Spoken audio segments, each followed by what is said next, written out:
રાજા રહુગણે કહ્યું, અહો, સઘળી યોનિઓમાં આ મનુષ્ય જન્મ જ શ્રેષ્ઠ છે. અન્ય બીજા લોકોમાં પ્રાપ્ત થતા દેવતા વગેરેના ઉત્કૃષ્ટ જન્મોથી પણ શો લાભ છે કે જ્યાં ભગવાન ઋષિકેશના પવિત્ર યશથી શુદ્ધ અંતઃકરણવાળા તમારા જેવા મહાત્માઓનો અધિકાધિક સમાગમ થવા પામતો નથી. તમારા ચરણ કમળોની રજનું સેવન કરવાથી જેમના સઘળા પાપો અને દુઃખો નાશ પામ્યા છે તે મહાનુભાવોને ભગવાનની વિશુદ્ધ ભક્તિ પ્રાપ્ત થવી એ કોઈ વિચિત્ર વાત નથી. તમારા 2 ઘડીના સત્સંગથી જ મારું તો સઘળું કુતર્કમૂલક અજ્ઞાન નષ્ટ થઈ ગયું છે. બ્રહ્મજ્ઞાનીઓમાં જેવો વયોવૃદ્ધ હોય તેમને નમસ્કાર છે, જેવો બાળક હોય તેમને નમસ્કાર છે, જેવો યુવાન હોય તેમને નમસ્કાર છે, અને જેઓ ક્રીડારત બટુક એટલે કે રમતા બચ્ચા હોય તેમને પણ નમસ્કાર છે. જે બ્રહ્મજ્ઞાની બ્રાહ્મણો અવધૂતના વેશમાં પૃથ્વી પર વિચરણ કરે છે તેમના થકી અમારા જેવા ઐશ્વર્યથી ઉન્મત્ત બનેલા રાજાઓનું કલ્યાણ થાવ. શ્રી સુખદેવજી કહે છે, હે ઉત્તરાનંદન, આ પ્રમાણે તે પરમ પ્રભાવશાળી બ્રહ્મર્ષિ પુત્રે એટલે કે જડ ભરતે પોતાનું અપમાન કરનારા સિંધુ નરેશ રહુગણને પણ અત્યંત કરુણાવશ થઈને આત્મતત્વનો ઉપદેશ આપ્યો. ત્યારે રાજા રહુગણે દીનભાવે તેમના ચરણોની વંદના કરી પછી બ્રહ્મર્ષિ શ્રેષ્ઠ ભરતજી પરિપૂર્ણ સમુદ્ર જેવા શાંતચિત અને ઇન્દ્રિયોથી ઉપરત થઈને પૃથ્વી પર વિચરવા લાગ્યા. તેમના સત્સંગથી પરમાત્મા તત્વનું જ્ઞાન પામીને સૌવીરપતિ રહુગણે આ અવિદ્યાને લીધે અંતઃકરણમાં આરોપિત થયેલી દેહાત્મ બુદ્ધિનો ત્યાગ કર્યો. હે રાજન, જે લોકો ભગવાનના આશ્રિત અનન્ય ભક્તોનું શરણ ગ્રહી લે છે તેમનો આવો જ પ્રભાવ હોય છે. તેમની પાસે અવિદ્યા ઊભી રહી શકતી નથી. રાજા પરીક્ષિતે કહ્યું, હે મહાભાગવત મુનિ શ્રેષ્ઠ, તમે પરમ વિદ્વાન છો. તમે રૂપક વગેરે વડે અપ્રત્યક્ષ રૂપે જીવોના સંસારના જે માર્ગનું વર્ણન કર્યું તે વિશેની કલ્પના વિવેકી મનુષ્યોની બુદ્ધિએ કરી છે. તે અલ્પબુદ્ધિવાળા મનુષ્યો વડે સરળતાથી સમજી શકાતી નથી. તેથી મારી પ્રાર્થના છે કે આ દુર્બોધ વિષયોનું રૂપક સ્પષ્ટીકરણ કરતા શબ્દો વડે ખોલીને સમજાવો. 5મા સ્કંદ અંતર્ગત 13મો અધ્યાય સમાપ્ત. જય શ્રી કૃષ્ણ. ઓમ નમો ભગવતે વાસુદેવાય. 14મો અધ્યાય ભવાટવીનું સ્પષ્ટીકરણ. શ્રી સુખદેવજી કહે છે, હે રાજન, દેહના અભિમાની જીવો વડે સત્વ વગેરે ગુણોના ભેદથી શુભ અશુભ અને મિશ્ર એ 3 પ્રકારના કર્મો થતા રહે છે. તે કર્મો દ્વારા જ નિર્માયેલો અનેક પ્રકારના શરીરો સાથે થતો સંયોગ વિયોગ વેગ રૂપે જે અનાદિ સંસાર જીવોને પ્રાપ્ત થાય છે તેના અનુભવના 6 દ્વાર છે. મન અને 5 જ્ઞાનેન્દ્રિયો તેમને આધીન થઈને આ જીવ સમૂહ માર્ગ ભૂલીને ભયંકર જંગલમાં ભટકતો રહીને ધનના લોભી વણઝારાઓની જેમ પરમ સમર્થ ભગવાન વિષ્ણુને આશ્રિત રહેનારી માયાની પ્રેરણાથી ભયાનક જંગલ જેવા દુર્ગમ માર્ગે ચડીને સંસાર રૂપી વનમાં જઈ પહોંચે છે. આ વન સ્મશાન જેવું અત્યંત અશુભ છે. આમાં ભટકતા જીવે પોતાના શરીરથી કપાયેલા કર્મોનું ફળ ભોગવવું પડે છે. અહીં અનેક વિઘ્નોને કારણે તેને પોતાના કાર્ય વ્યાપારમાં સફળતા મળતી નથી. તો પણ આ જીવ તેના શ્રમનું શમન કરનારા શ્રી હરિ અને ગુરુદેવના ચરણ કમળોના મકરંદના મધના રસિક ભક્તરૂપી ભમરાઓના માર્ગને અનુસરતો નથી. આ સંસાર રૂપી વન એટલે કે ભવાટવીમાં મન સહિત 6 ઇન્દ્રિયો જ પોતાના કર્મોની દ્રષ્ટિએ લૂંટારાઓ જેવી છે. મનુષ્ય ઘણું બધું કષ્ટ વેઠીને જે ધન કમાય છે તેનો ઉપયોગ ધર્મમાં થવો જોઈએ. તે જ ધર્મ જો સાક્ષાત ભગવાન પરમ પુરુષની આરાધનાના રૂપે થાય છે તો તે પરલોકમાં નિઃશ્રેયસનો હેતુ થાય છે એમ બતાવવામાં આવ્યું છે.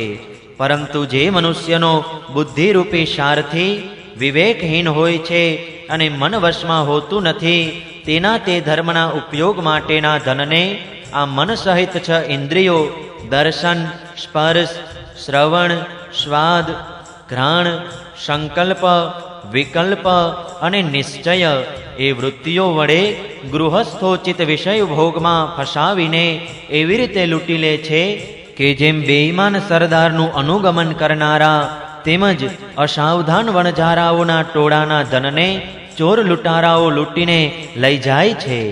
એટલું જ નહીં, તે સંસાર વનમાં રહેતા તેના કુટુંબીઓ કે જેઓ નામથી તો પત્ની પુત્ર વગેરે કહેવાતા હોય છે, પણ જેમના કર્મો સાક્ષાત વરુઓ અને ગીધો જેવા હોય છે, તે અર્થલોલુપ એટલે કે ધનના લાલચુક કુટુંબીઓના ધનને પણ તેમની ઈચ્છા નહીં હોવા છતાંય તેના જોતા જ એવી રીતે ઝૂંટવીને લઈ જાય છે કે જેમ વરુઓ ભરવાડોથી સુરક્ષિત ઘેટાઓને ઉપાડી લઈ જાય છે.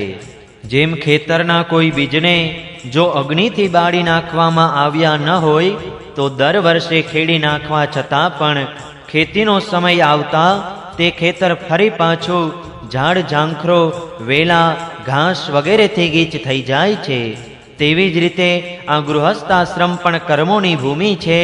એમાં પણ કર્મોનો સર્વથા ઉચ્છેદ ક્યારેય થતો નથી, કારણ કે આ ઘર એટલે કે ગૃહસ્થી કામનાઓનો પટારો છે. ગૃહસ્થાશ્રમમાં આસક્ત થયેલી તે વ્યક્તિના ધનરૂપ બાહ્ય પ્રાણોને ડાંસ અને મચ્છરો જેવા નીચ મનુષ્યોથી તથા સલભ એટલે કે તીડ, શકુંત પક્ષી, ચોર, ઉંદર વગેરેથી હાનિ પહોંચતી રહે છે. ક્યારેક આ માર્ગમાં ભટકતી આ વ્યક્તિ અવિદ્યા, કામના અને કર્મોથી કલુષિત થયેલા પોતાના મનથી દ્રષ્ટિદોષને કારણે ગંધર્વનગર જેવા અસત, મિથ્યા એવા આ મર્ત્યલોકને સત્ય સમજવા લાગે છે. પછી ખાવું, પીવું અને સ્ત્રી સમાગમ વગેરે વ્યસનોમાં ફસાઈને મૃગજળ જેવા મિથ્યા વિષયો તરફ દોડવા લાગે છે.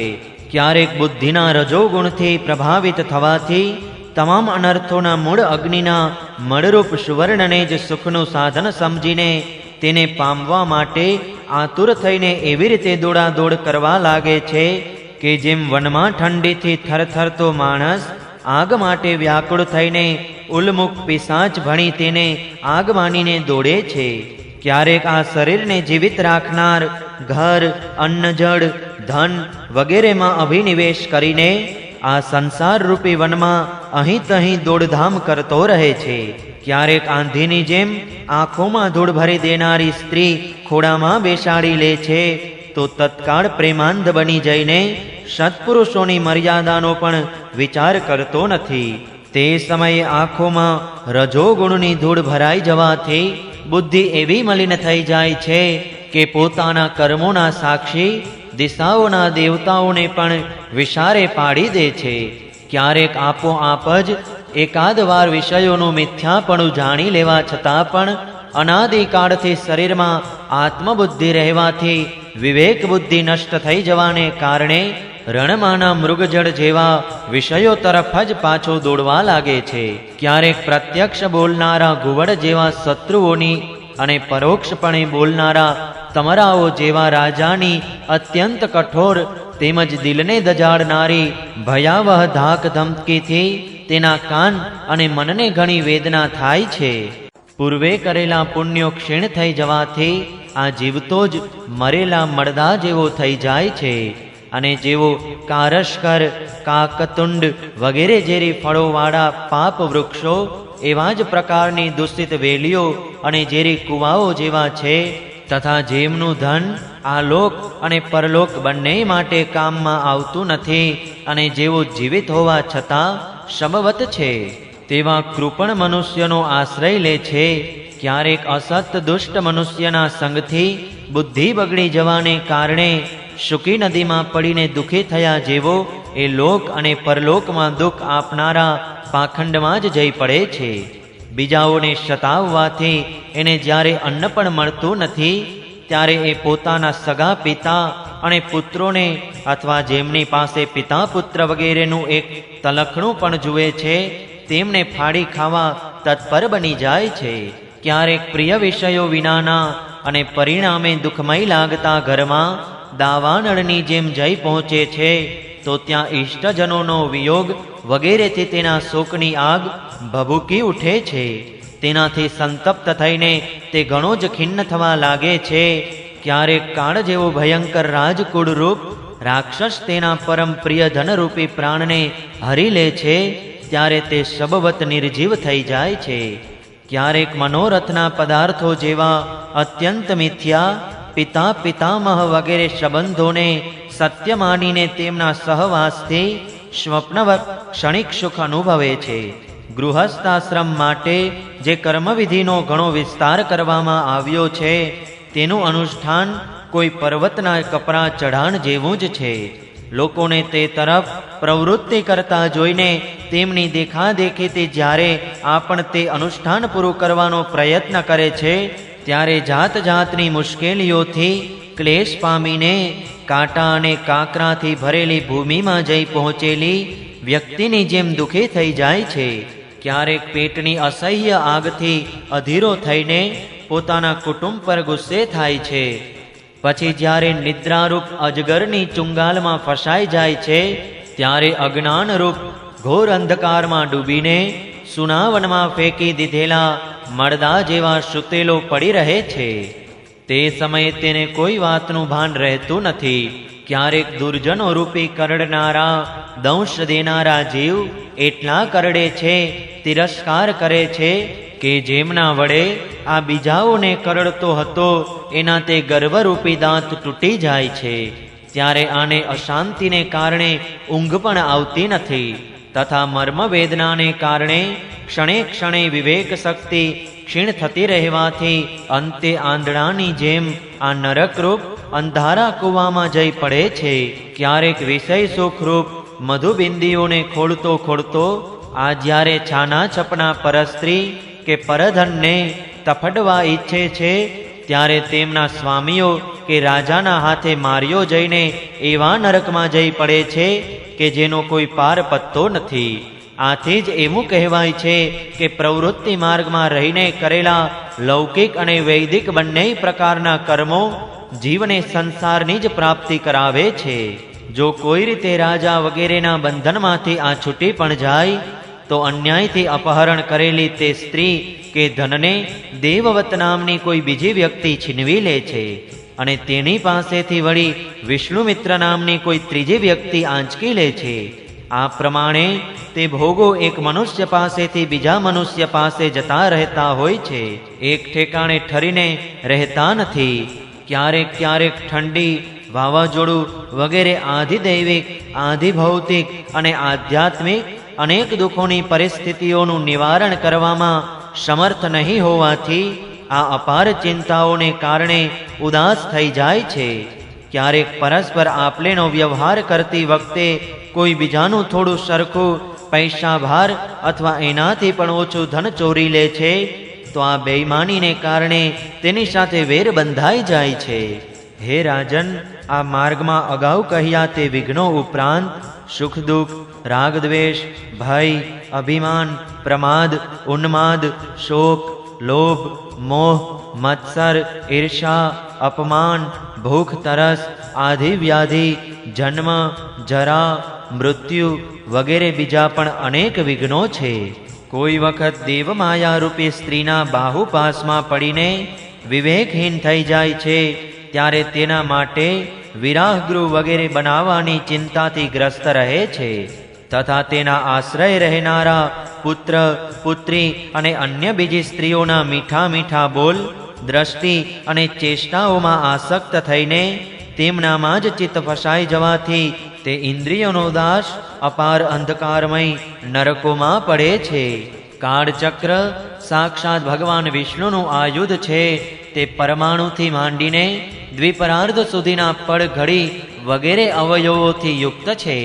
તે નિરંતર સાવધાન રહીને ઘૂમતું રહે છે. જલ્દી જલ્દી બદલાતી બાળપણ, યૌવન વગેરે અવસ્થાઓ જ તેની ગતિ છે. તેના વડે તે બ્રહ્માથી માંડીને ક્ષુદ્ર, અતિ ક્ષુદ્ર તણખલા સુધીના બધા જ ભૂત પ્રાણી પદાર્થોનો નિરંતર સંહાર કરતો રહે છે. તેની ગતિમાં કોઈ પણ અડચણ ઊભી કરી શકતું નથી. તેનો ભય રાખવા છતાં પણ જેમનું આ કાળચક્ર નિજી આયુધ છે, તે સાક્ષાત ભગવાન યજ્ઞ પુરુષની આરાધના છોડીને આ મંદ બુદ્ધિનો મનુષ્ય પાખંડીઓના ચક્રમાં પડીને તેમના કંક, ગીત, બગ અને બટેજ જેવા આર્ય શાસ્ત્રોએ બહિષ્કૃત કરેલા દેવતાઓનો આશ્રય લે છે, કે જેમનો માત્ર વેદ બહારના અપ્રામાણિક આગમ શાસ્ત્રોએ જ ઉલ્લેખ કર્યો છે. આ પાખંડીઓ તો પોતે જ છેતરાયેલા છે. જ્યારે આપણ તેમની છેતરપિંડીમાં ભોરવાઈને દુઃખી થાય છે, ત્યારે બ્રાહ્મણોનું શરણું લે છે. પરંતુ ઉપનયન સંસ્કાર પછીના શ્રુતિ સ્મૃતિ કથિત કર્મોથી ભગવાન યજ્ઞ પુરુષની આરાધના કરવી વગેરે તેમના એટલે કે બ્રાહ્મણોના જે શાસ્ત્રોક્ત આચરણ છે, તે તેને સારા લાગતા નથી. તેથી વેદોક્ત આચરણોને અનુકૂળ શુદ્ધિ પોતામાં નહીં હોવાને કારણે આ કર્મો વિનાના શુદ્ર કુળમાં પ્રવેશે છે, કે જેનો સ્વભાવ વાનરોની જેમ કેવળ કુટુંબનું પોષણ અને સ્ત્રીનું સેવન કરવું એ જ છે. ત્યાં કોઈ રોકટોક વિના સ્વચ્છંદ વિહાર કરવાથી આની બુદ્ધિ અત્યંત દીન થઈ જાય છે અને એકબીજાના મુખ જોવા વગેરે વિષય ભોગોમાં ફસાઈને આને પોતાના મૃત્યુકાળનું પણ સ્મરણ થતું નથી. વૃક્ષોની જેમ જેમનું ફળ લૌકિક સુખ જ છે, તેવા ઘરોમાં જ સુખ માનીને વાનરોની જેમ પત્ની, પુત્ર વગેરેમાં આસક્ત થઈને આ પોતાનો સઘળો સમય મૈથુન વગેરે વિષય ભોગમાં જ વિતાવી દે છે. આ પ્રમાણે પ્રવૃત્તિ માર્ગમાં અવરોધાયેલો સુખ દુઃખ ભોગવતો આ જીવ રોગરૂપી પર્વત ગુફામાં ફસાય છે અને તેમાં રહેતા મૃત્યુરૂપી હાથીથી ડરતો રહે છે. ક્યારેક ક્યારેક ઠંડી, વાવાઝોડું વગેરે અનેક પ્રકારના આધિદૈવિક, આધિભૌતિક અને આધ્યાત્મિક દુઃખોનું નિવારણ કરવામાં અસફળ થાય છે. ત્યારે તે સમયે વિષયોની અપાર ચિંતાથી આ જીવ ખિન્ન બની જાય છે. ક્યારેક પરસ્પર ખરીદ વેચાણ વગેરે વ્યાપાર કરતા ઘણી કંજૂસાઈ કરવાથી અને થોડુંક ધન મળી જાય છે. ક્યારેક ધનનો નાશ થવાથી જ્યારે આની પાસે સૂવા, બેસવા, ખાવા વગેરેની પણ કોઈ સામગ્રી રહેતી નથી, ત્યારે પોતાના અભિપ્સિત ભોગો નહીં મળવાથી આ તેમને ચોરી વગેરે હીણા ઉપાયોથી મેળવવાનો નિશ્ચય કરે છે. આને લીધે આણે જ્યાંને ત્યાં બીજાઓના હાથે ઘણું અપમાનિત થવું પડે છે. આ પ્રમાણે ધનની આસક્તિથી પરસ્પર વેરભાવ વધી જવાથી પણ આ પોતાની પૂર્વ વાસનાઓથી વિવશ થઈને પરસ્પર લગ્ન વગેરે સંબંધ બાંધતો અને તોડતો રહે છે. આ સંસાર માર્ગમાં ચાલનારો આ જીવ અનેક પ્રકારના ક્લેશો અને વિઘ્નો અડચણોથી બાધિત થવા છતાં પણ માર્ગમાં જેના પર જ્યાં સંકટ આવે છે અથવા જે કોઈ મરી જાય છે તેને ત્યાં જ છોડી દે છે તથા નવા જન્મેલાઓનો સાથ સાધે છે. ક્યારેક કોઈના માટે શોક કરે છે, કોઈનું દુઃખ જોઈને મૂર્છિત થઈ જાય છે, કોઈનો વિયોગ થવાથી આશંકાથી ભયભીત થઈ જાય છે, કોઈની સાથે ઝઘડવા લાગે છે, કોઈ સંકટ આવે તો રોક કડ કરવા લાગે છે. ક્યારેક મનને અનુકૂળ કોઈ વાત બની જાય તો ખુશીનો માર્યો ફૂલ્યો સમાતો નથી. ક્યારેક ગાવા લાગે છે અને ક્યારેક તેમને ખાતર બંધનમાં પડવામાં પણ ખચકાતો નથી. સાધુઓ આની પાસે ક્યારેય આવતા નથી. આ સાધુઓના સંગથી હંમેશા વંચિત રહે છે. આ પ્રમાણે આ નિરંતર આગળ જ વધતો રહે છે. જ્યાંથી આની યાત્રા શરૂ થઈ છે અને જેને આ માર્ગની અંતિમ અવધિ કહે છે તે પરમાત્મા પાસે આ આજ સુધી પાછો ફર્યો નથી. આ યોગ શાસ્ત્ર પરમાત્મા સુધી તો પહોંચાડી શકતું નથી. જેમણે બધા પ્રકારના દંડનો ત્યાગ કરી દીધો છે તે નિવૃત્તિ પરાયણ સંયંત આત્માવાળા મુનિજનો તેને પ્રાપ્ત કરી શકે છે. જેઓ દિગ્ગજોને જીતનારા અને મોટા મોટા યજ્ઞોનું અનુષ્ઠાન કરનારા રાજર્ષિઓ છે તેમની પણ ત્યાં સુધી ગતિ નથી. તેઓ સંગ્રામ ભૂમિમાં શત્રુઓનો સામનો કરીને કેવળ પ્રાણોનો પરિત્યાગ જ કરે છે તથા જેમાં આ મારી છે એવું અભિમાન કરીને વેર બાંધ્યું હતું તે પૃથ્વીમાં જ પોતાનું શરીર છોડીને પોતે પરલોકમાં ચાલ્યા જાય છે. તેઓ પણ આ સંસારને પાર કરી શકતા નથી. પોતાના પુણ્ય કર્મો રૂપી લતાનો આશ્રય લઈને જો કોઈ પ્રકારે આ જીવ તે સંકટોમાંથી કે નરકમાંથી છુટકારો મેળવી પણ લે છે તો ફરી પાછો આ જ પ્રમાણે સંસાર માર્ગમાં ભટકતો ભટકતો આ સમુદાયમાં ભળી જાય છે. આ જ દશા સ્વર્ગ વગેરે ઉર્ધ્વલોકમાં જનારાઓની પણ છે. હે રાજન, રાજર્ષિ ભરત વિશે પંડિતજનો એવું કહે છે કે જેમ ગરુડની સ્પર્ધા કોઈ માખી કરી શકતી નથી, તેવી જ રીતે રાજર્ષિ મહાત્મા ભરતજીના માર્ગનું અનુસરણ કોઈ અન્ય રાજા મનથી પણ કરી શકતો નથી. તેમણે પુણ્ય કીર્તિ શ્રી હરિમાં અનુરક્ત થઈને અતિ મનોરમ પત્ની, પુત્રો, મિત્રો અને રાજ્ય વગેરેનો યુવાવસ્થામાં જ વિષ્ઠાની જેમ ત્યાગ કરી દીધો હતો. બીજાઓ માટે તો એ બધાનો ત્યાગ કરવો અત્યંત મુશ્કેલ છે. તેમણે ત્યજી દેવા અતિ મુશ્કેલ એવા પૃથ્વી, પુત્રો, સ્વજનો, સંપત્તિ અને પત્નીની તથા જેના માટે મોટા મોટા દેવતાઓ પણ કરગરતા રહે છે, પણ જે પોતે તેમના પ્રત્યે દયા દ્રષ્ટિ કરવા તેમના પર દ્રષ્ટિપાત કરતી રહે છે, તે લક્ષ્મીની પણ લેશ માત્ર ઈચ્છા કરી નહીં. આ બધું તેમને યોગ્ય જ હતું, કારણ કે જે મહાનુભાવોનું ચિત્ત ભગવાન મધુસૂદનની સેવામાં અનુરક્ત થઈ ગયું હોય છે, તેમની દ્રષ્ટિમાં મોક્ષનું પદ પણ અત્યંત તુચ્છ છે. તેમણે મૃગ શરીરનો ત્યાગ કરવાની ઈચ્છા થતાં ઊંચા અવાજે કહ્યું હતું કે ધર્મનું રક્ષણ કરનારા, ધર્મના અનુષ્ઠાનમાં નિપુણ, યોગ વડે જાણી શકાનારા, સાંખ્યના પ્રતિપાદ્ય, પ્રકૃતિના અધીશ્વર, યજ્ઞમૂર્તિ, સર્વ અંતર્યામી શ્રી હરિને નમસ્કાર છે. હે રાજન, રાજર્ષિ ભરતના પવિત્ર ગુણો અને કર્મોની ભક્તજનો પણ પ્રશંસા કરે છે. જેમનું આ ચરિત્ર ઘણું કલ્યાણકારી, આયુષ્ય અને ધનની વૃદ્ધિ કરનારું, લોકમાં સુયશ વધારનારું અને અંતે સ્વર્ગ તથા મોક્ષ મેળવી આપનારું છે. જે મનુષ્ય આ ચરિત્ર સાંભળે છે અથવા સંભળાવે છે અને આનું અભિનંદન કરે છે, તેની સઘળી કામનાઓ આપમેળે જ પૂર્ણ થઈ જાય છે. બીજાઓ પાસેથી તેણે કશું જ માગવું પડતું નથી. 5મા સ્કંદ અંતર્ગત ભરત ઉપાખ્યાન માનો પારોક્ષ વિવરણ નામનો 14મો અધ્યાય સમાપ્ત. જય શ્રી કૃષ્ણ. ઓમ નમો ભગવતે વાસુદેવાય. 15મો અધ્યાય ભરતજીના વંશનું વર્ણન. શ્રી સુખદેવજી કહે છે, હે રાજન, ભરતજીનો પુત્ર સુમતિ હતો. એનું વર્ણન પહેલા કહેવાઈ ગયું છે. તેણે ઋષભદેવજીના માર્ગનું અનુસરણ કર્યું. તેથી કલયુગમાં ઘણા બધા પાખંડી અનાર્ય મનુષ્યો પોતાની દુષ્ટ બુદ્ધિથી વેદથી વિપરીત કલ્પના કરીને તેને દેવતા માનશે. તેની પત્ની વૃદ્ધસેનાથી દેવતાજીત નામનો પુત્ર થયો. દેવતાજીતને અસુરીના ગર્ભથી દેવદ્યુમ્ન, દેવદ્યુમ્ને ધેનુમતીના ગર્ભથી પરમેષ્ઠી અને તેને સુવર્ચલાના ગર્ભથી પ્રતિહ નામનો પુત્ર થયો. એણે અન્ય મનુષ્યોને આત્મવિદ્યાનો ઉપદેશ કરીને પોતે શુદ્ધ ચિત્ત થઈને પરમ પુરુષ શ્રી નારાયણનો સાક્ષાત અનુભવ કર્યો હતો. પ્રતિહની પત્ની સુવર્ચલાના ગર્ભથી પ્રતિહર્તા, પ્રસ્તોતા અને ઉદ્ગાતા નામના 3 પુત્રો થયા. એ યજ્ઞ વગેરે કર્મોમાં ઘણા નિપુણ હતા. એમનામાંના પ્રતિહર્તાની પત્ની સ્તુતિ હતી. તેના ગર્ભથી અજ અને ભૂમા નામના 2 પુત્રો થયા. ભૂમાને ઋષિકુલ્યાથી ઉદ્ગીત, તેને દેવકુલ્યાથી પ્રસ્તાવ અને પ્રસ્તાવને નિયુત્સાના ગર્ભથી વિભુ નામનો પુત્ર થયો.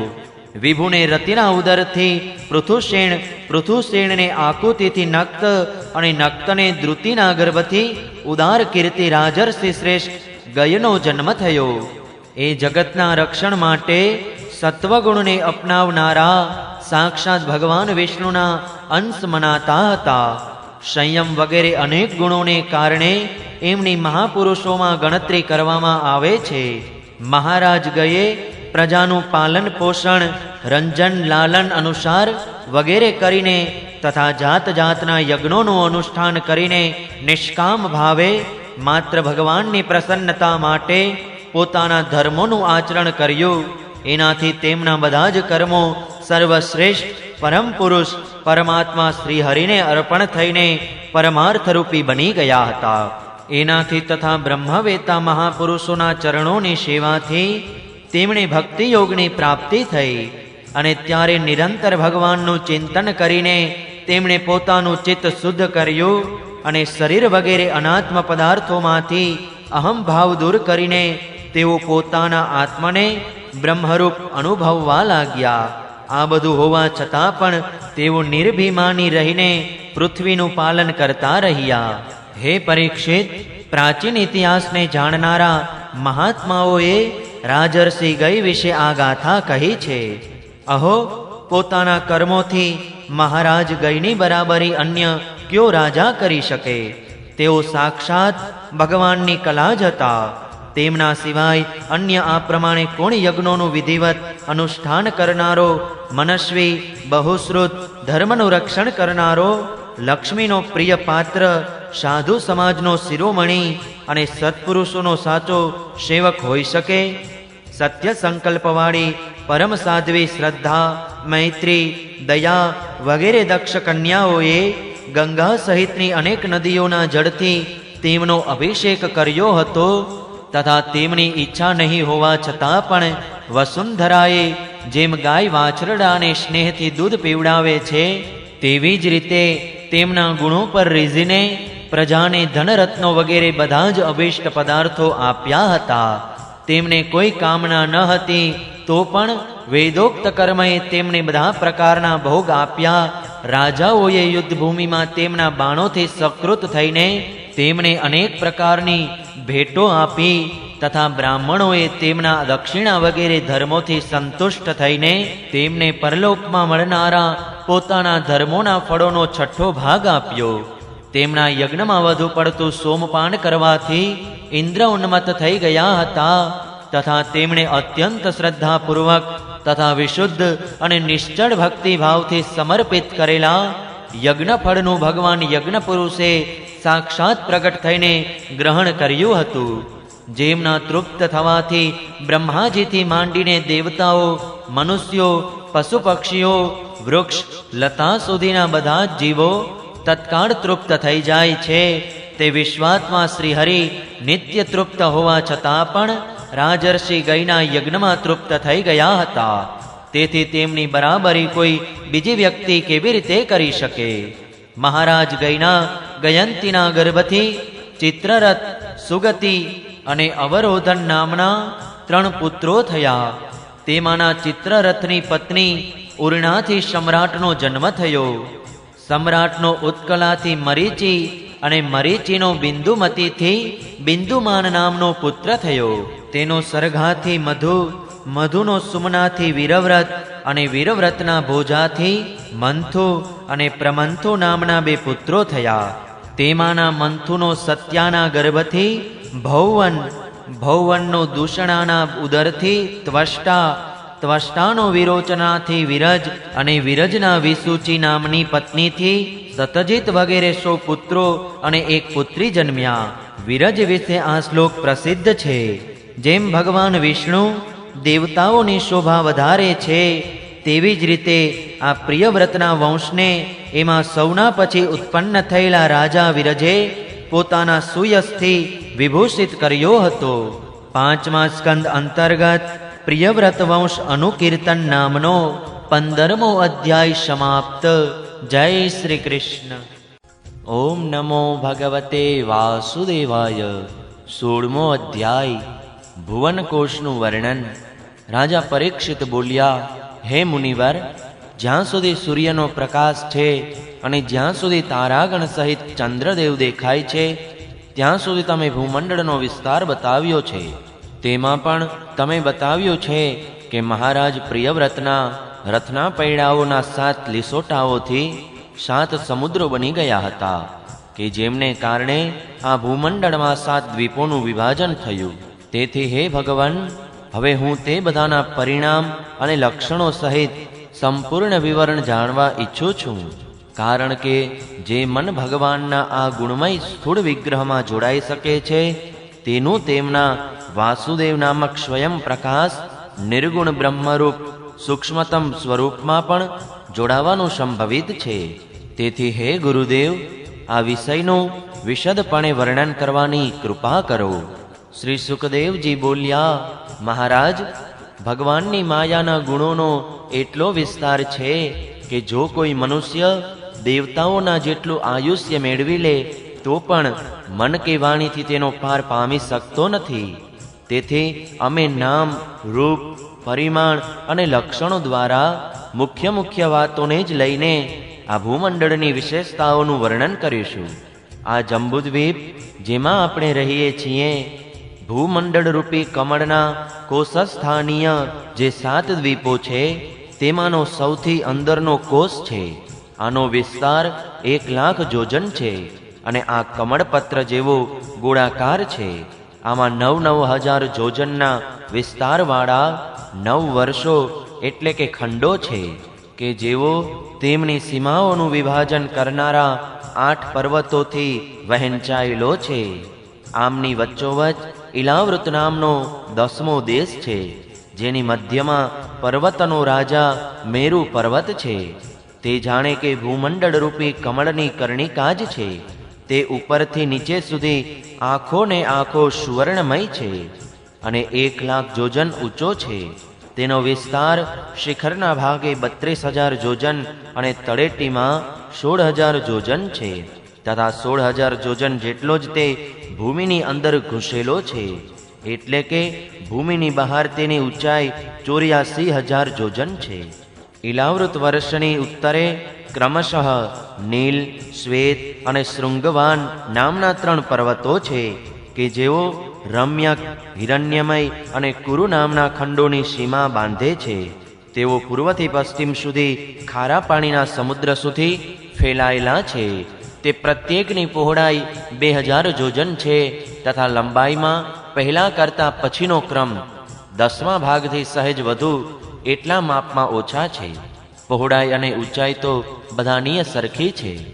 આ જ પ્રમાણે ઇલાવૃત દેશની દક્ષિણે એક પછી એક નિષદ, હેમકૂટ અને હિમાલય નામના 3 પર્વતો છે.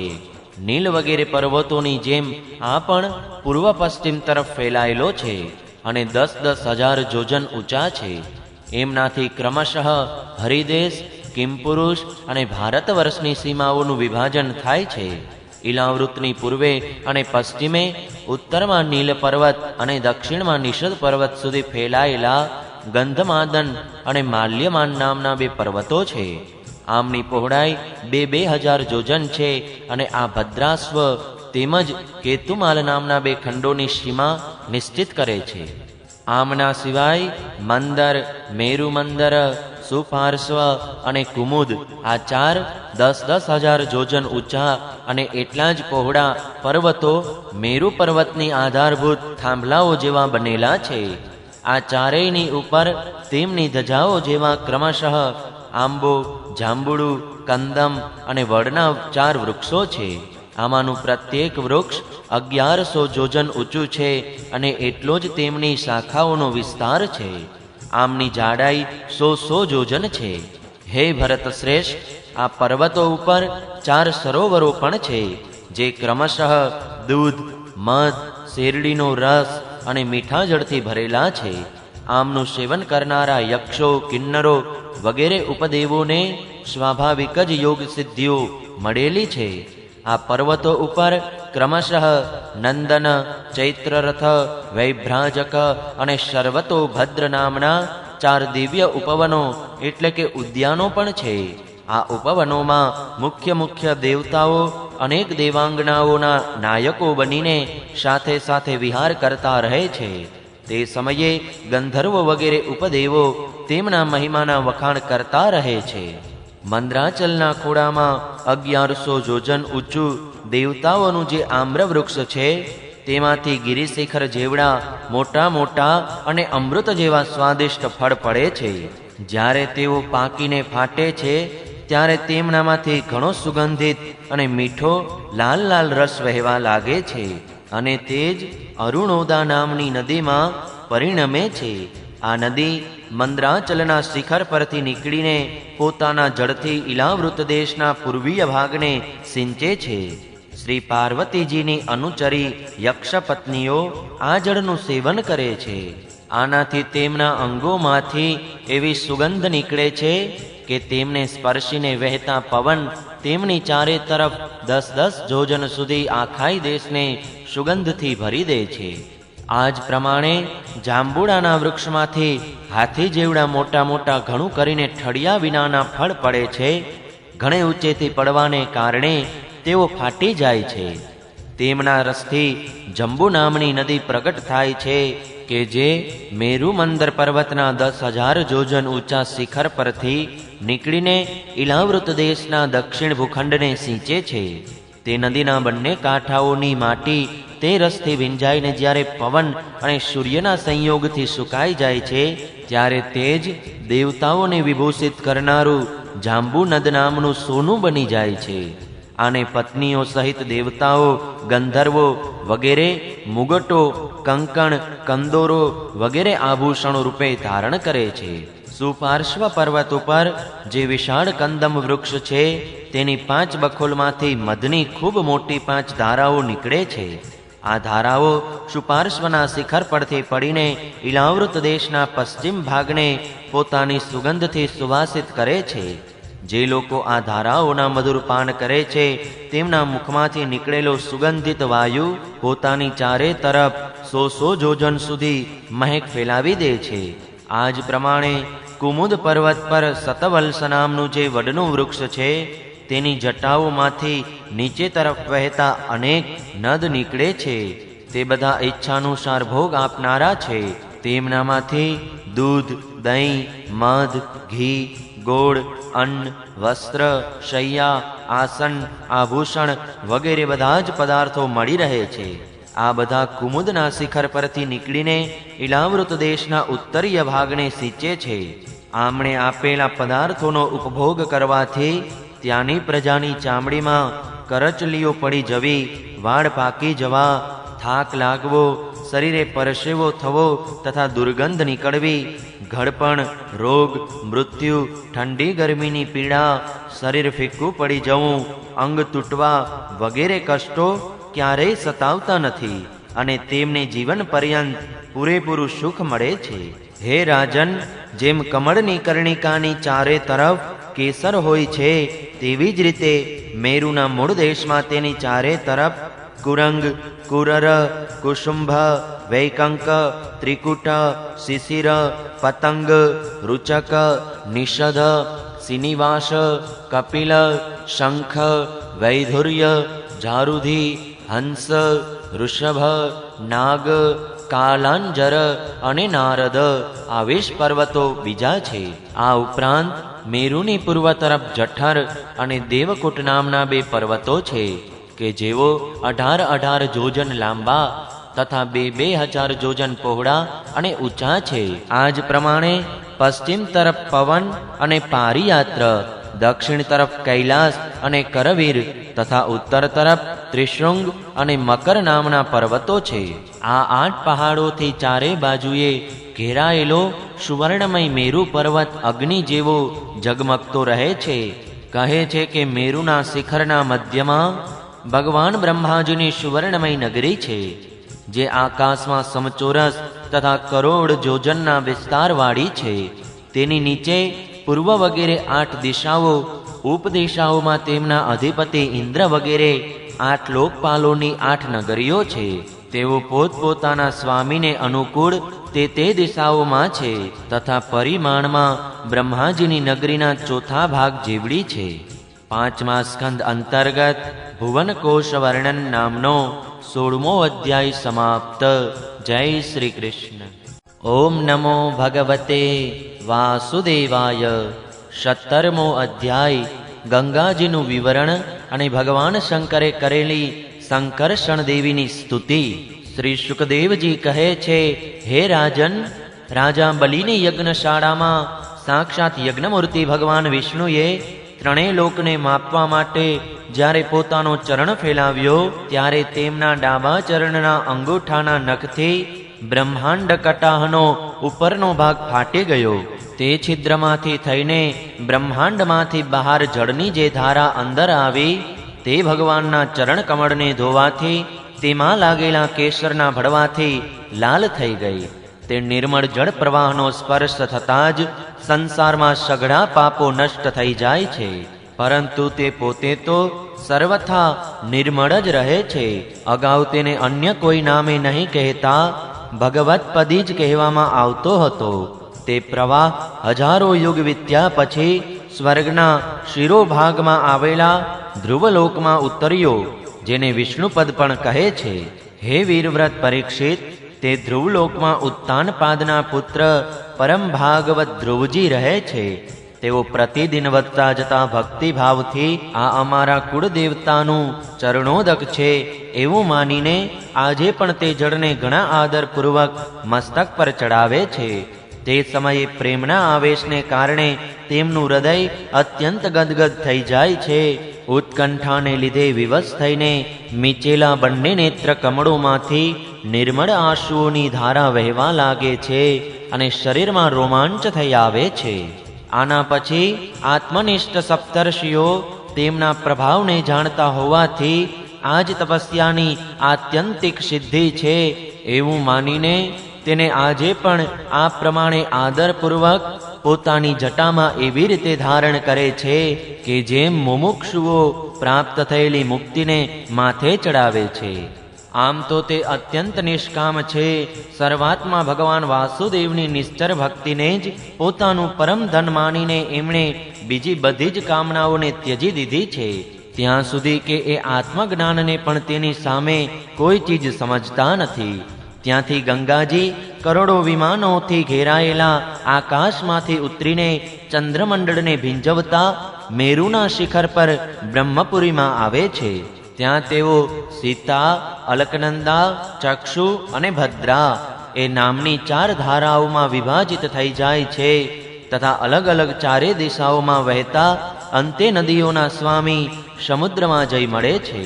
આમાંની સીતા બ્રહ્મપુરીમાંથી નીકળીને કેસર પર્વત વગેરેના શિખરોમાં થઈને નીચે તરફ વહેતી ગંધમાદનના શિખરો પર આવે છે અને ભદ્રાશ્વદેશને ભીંજાવીને પૂર્વ તરફ ખારા સમુદ્રમાં જઈ મળે છે. આ જ પ્રમાણે ચક્ષુ નામની ધારા માલ્યવાન પર્વતના શિખર પર જઈ પહોંચીને ત્યાંથી કશા અવરોધ વિના કેતુમાલ દેશમાં વહેતી પશ્ચિમ તરફ ક્ષાર સમુદ્રમાં મળી જાય છે. ભદ્રા નામની ધારા મેરુ પર્વતના શિખર ઉપરથી ઉત્તર તરફ આવે છે તથા એક પર્વતથી બીજા પર્વત પર થઈને છેવટે શૃંગવાન પર્વતના શિખરેથી નીચે ઉતરીને ઉત્તર કુરુ દેશમાં થઈને ઉત્તર તરફ વહેતી વહેતી સમુદ્રમાં જઈને મળે છે. અલકનંદા બ્રહ્મપુરીમાંથી દક્ષિણ તરફ ઉતરીને અનેક ગિરિશિખરોને વટાવતી હેમકુટ પર્વત પર જઈ પહોંચે છે. ત્યાંથી અત્યંત તીવ્ર વેગથી હિમાલયના શિખરોને ચીરતી ભારત વર્ષમાં આવે છે અને પછી દક્ષિણ તરફ સમુદ્રમાં જઈ મળે છે. આમાં સ્નાન કરવા આવનારા મનુષ્યો માટે પદે પદે એટલે કે વારંવાર થતા અશ્વમેઘ, રાજસૂય વગેરે યજ્ઞોનું ફળ પણ દુર્લભ નથી, એટલે કે તે સહજપણે પ્રાપ્ત થાય છે. પ્રત્યેક ખંડમાં મેરુ વગેરે પર્વતોમાંથી નીકળતા બીજા પણ સેંકડો નદ નદીઓ છે. આ બધા ખંડોમાં એક ભારત વર્ષ જ કર્મભૂમિ છે. બાકીના 8 દેશો તો સ્વર્ગવાસી મનુષ્યોના સ્વર્ગ ભોગમાંથી બચેલા શેષ પુણ્યોને ભોગવવાના સ્થાન છે. તેથી તેમને પૃથ્વીલોકના સ્વર્ગ પણ કહે છે. ત્યાંના દેવતુલ્ય મનુષ્યોનું માનવીય ગણતરી મુજબ 10,000 વર્ષનું આયુષ્ય હોય છે. તેમનામાં 10,000 હાથીઓનું બળ હોય છે તથા તેમના વજ્ર જેવા સુદૃઢ શરીરમાં જે શક્તિ, યૌવન અને ઉલ્લાસ હોય છે તેને કારણે તેઓ દીર્ઘકાળ પર્યંત સાંસારિક વિષયો ભોગવતા રહે છે. અંતે ભોગ સમાપ્ત થતા જ્યારે તેમના આયુષ્યનું ફક્ત 1 જ વર્ષ શેષ રહે છે ત્યારે તેમની પત્નીઓ ગર્ભધારણ કરે છે. આ પ્રમાણે ત્યાં હંમેશા ત્રેતાયુગના જેવો સમય બનેલો રહે છે. ત્યાં એવા આશ્રમો, ભવનો અને રાષ્ટ્રો પર્વતોની ઘાટીઓમાં છે કે જેમના સુંદર વનો, ઉપવનો, બધી ઋતુઓના ફૂલના ગુચ્છ, ફળો અને નવીન પલ્લવોની શોભાના ભારથી ઝૂકેલી ડાળીઓવાળા અને વેલીઓથી વીંટાયેલા વૃક્ષોથી સુશોભિત છે. ત્યાં નિર્મળ જળથી ભરેલા એવા જળાશયો પણ છે કે જેમાં જાત જાતના નવીન કમળો ખીલેલા રહે છે અને તે કમળોની સુગંધથી આનંદિત થઈને રાજહંસ, જળમર્ઘો, કારંડવ, સારસ, ચક્રવાક વગેરે પક્ષીઓ ભાત ભાતની બોલીઓ બોલે છે તથા વિભિન્ન જાતના મત ભમરાઓ મધુર મધુર ગુંજરાવ કરતા રહે છે.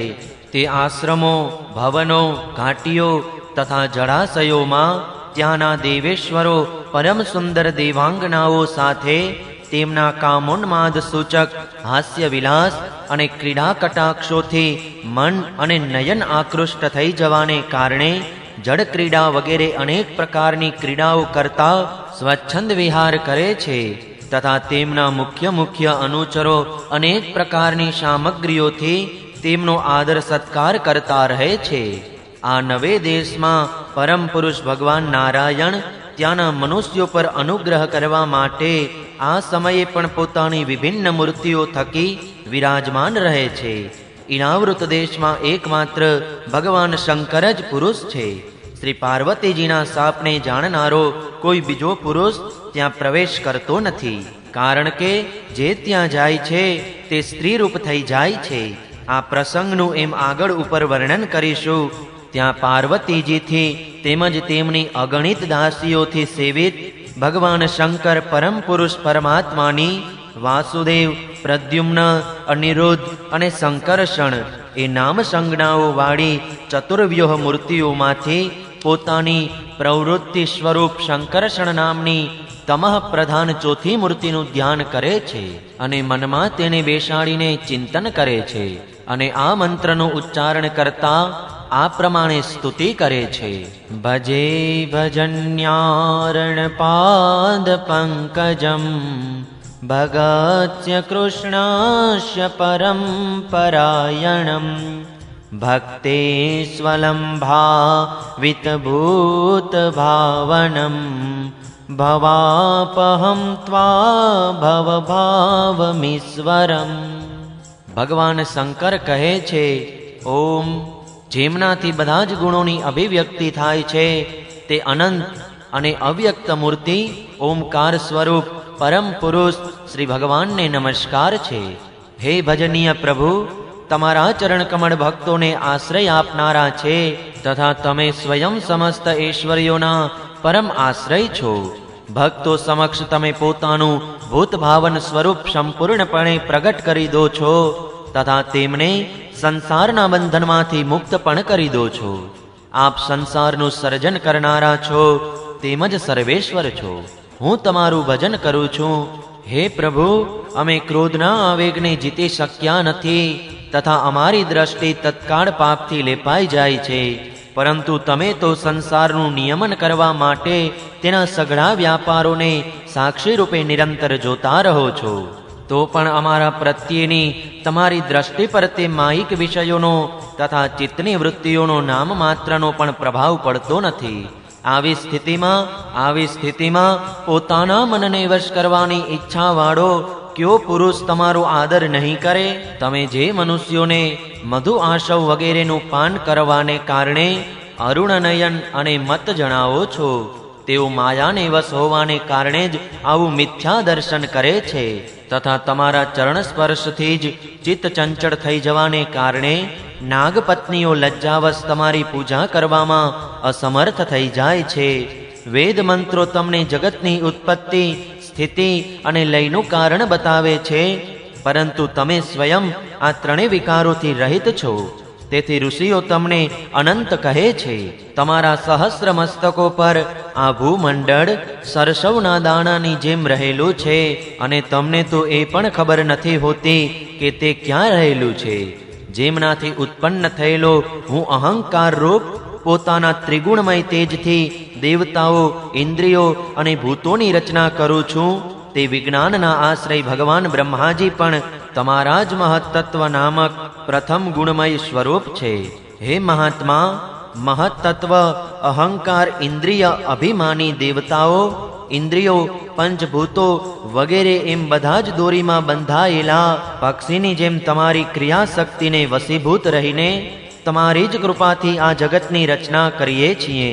સત્વ વગેરે ગુણોની સૃષ્ટિથી મોહિત થયેલો આ જીવ તમારી જ રચેલી તથા કર્મબંધનમાં બાંધનારી માયાને તો કદાચ ક્યારેય જાણી પણ લે છે, પરંતુ તેનાથી મુક્ત થવાનો ઉપાય તેને સહેલાઈથી માલુમ પડતો નથી. આ જગતની ઉત્પત્તિ અને પ્રલય એ પણ તમારા જ રૂપ છે. આવા તમને હું વારંવાર નમસ્કાર કરું છું. 5મા સ્કંદ અંતર્ગત 17મો અધ્યાય સમાપ્ત. જય શ્રી કૃષ્ણ. ઓમ નમો ભગવતે વાસુદેવાય. 18મો અધ્યાય ભિન્ન ભિન્ન વર્ષો એટલે કે ખંડોનું વર્ણન. શ્રી સુખદેવજી કહે છે, હે રાજન, ભદ્રાસ્વ વર્ષમાં ધર્મપુત્ર ભદ્રશ્રવા અને તેમના મુખ્ય સેવકો ભગવાન વાસુદેવની હયગ્રીવ નામની ધર્મમય પ્રિય મૂર્તિને અત્યંત સમાધિ નિષ્ઠા વડે હૃદયમાં સ્થાપિત કરીને આ મંત્રનો જપ કરતા રહીને આ પ્રમાણે સ્તુતિ કરે છે. ઓમ નમો ભગવતે ધર્માયાત્મવિશોધનાય નમ ઇતિ. ભદ્રશ્રવા અને એમના સેવકો કહે છે, ચિત્તને વિશુદ્ધ કરનારા ઓમકાર સ્વરૂપ ભગવાન ધર્મને નમસ્કાર છે. અહો, ભગવાનની કેવી વિચિત્ર લીલા છે, જેને કારણે આ જીવ સમસ્ત લોકોનો સંહાર કરનારા કાળને જોવા છતાં પણ જોતો નથી અને તુચ્છ વિષયોનું સેવન કરવા માટે પાપમય વિચારોમાં રચ્યો પચ્યો રહે છે. પોતાના જ હાથે પોતાના પુત્ર, પિતા વગેરેના શબને બાળવા છતાં પણ પોતે જીવતો રહેવાની ઈચ્છા કરે છે. વિદ્વાનો જગતને નશ્વર બતાવે છે અને સૂક્ષ્મદર્શી આત્મજ્ઞાનીઓ એવું જ જુએ પણ છે. તો પણ હે અજન્મા પ્રભુ, તમારી માયાથી લોકો મોહિત થઈ જાય છે. તમે અનાદિ છો તથા તમારા કાર્ય ઘણા વિસ્મયજનક છે. હું તમને નમસ્કાર કરું છું. હે પરમાત્મા, તમે અકર્તા છો અને માયાના આવરણથી રહિત છો. તો પણ જગતની ઉત્પત્તિ, સ્થિતિ અને પ્રલય એ તમારા જ કર્મ માનવામાં આવ્યા છે. તે તો બરાબર જ છે.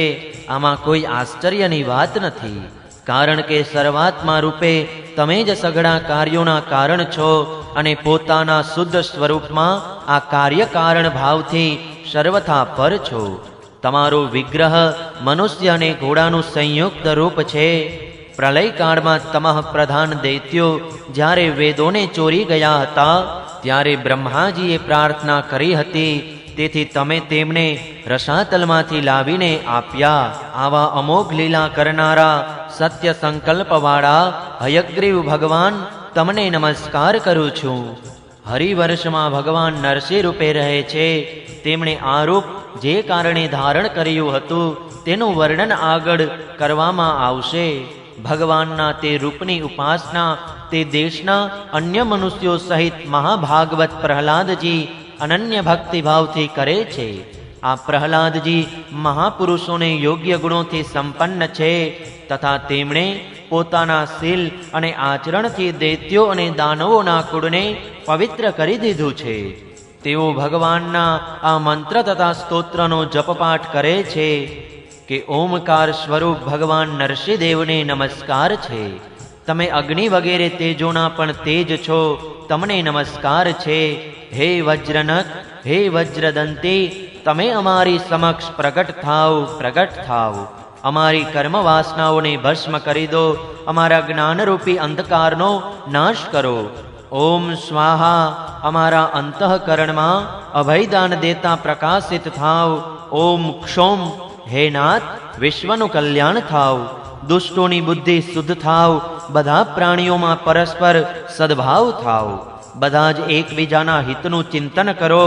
અમારું ચિત્ત શુભ માર્ગમાં પ્રવૃત્ત થાવ અને અમારી બુદ્ધિ નિષ્કામ ભાવે ભગવાન શ્રી હરિમાં પ્રવેશ કરો. હે પ્રભુ, પત્ની, પુત્ર, ઘર, ધન સંપત્તિ, ભાઈ ભાંડુઓમાં અમારી આસક્તિ ન થાવ. જો થાય તો કેવળ ભગવાનના પ્રેમી ભક્તોમાં જ થાવ. જે સંયમી મનુષ્યો કેવળ શરીર નિર્વાહને યોગ્ય અન્ન વગેરેથી સંતુષ્ટ રહે છે, તેને જેટલી જલ્દીથી સિદ્ધિ પ્રાપ્ત થાય છે તેવી ઇન્દ્રિય લોલુપ મનુષ્યને થતી નથી. ભગવાનના તે ભક્તોના સંગથી ભગવાનના તીર્થતુલ્ય પવિત્ર ચરિત્રો સાંભળવા મળે છે કે જે તેમની અસાધારણ શક્તિના તેમજ પ્રભાવના સૂચક હોય છે. તેમનું વારંવાર સેવન કરનારાઓના શ્રવણ માર્ગે ભગવાન હૃદયમાં પ્રવેશ કરે છે અને તેમના તમામ પ્રકારના શારીરિક અને માનસિક મળનો નાશ કરી દે છે. પછી ભલા ભગવાનના તે ભક્તોનો સંગ કરવાનું કોણ નહીં ઈચ્છે? જે મનુષ્યની ભગવાનમાં નિષ્કામ ભક્તિ છે તેના હૃદયમાં સમસ્ત દેવતાઓ ધર્મ જ્ઞાન વગેરે સમસ્ત સદ્ગુણો સહિત નિત્ય નિવાસ કરે છે. પરંતુ જે ભગવાનનો ભક્ત નથી તેનામાં મહાપુરુષોના તે ગુણ આવી જ ક્યાંથી શકે? તે જો જાત જાતના સંકલ્પો કરીને નિરંતર તુચ્છ બાહ્ય વિષયો તરફ જ દોડતો રહે છે. જેમ માછલીઓને જળ અત્યંત પ્રિય હોય છે, તેમના જીવનો આધાર હોય છે, તેવી જ રીતે સાક્ષાત શ્રી હરિ જ સમસ્ત શરીરધારીઓના પ્રિયતમ આત્મા છે. તેમને ત્યજીને જો કોઈ મહત્વાભિમાની મનુષ્ય ઘરમાં આસક્ત રહે છે તો તે સ્થિતિમાં સ્ત્રી પુરુષોનું મોટાપણું કેવળ આયુષ્યને લીધે જ માનવામાં આવે છે, ગુણોની દ્રષ્ટિએ નહીં.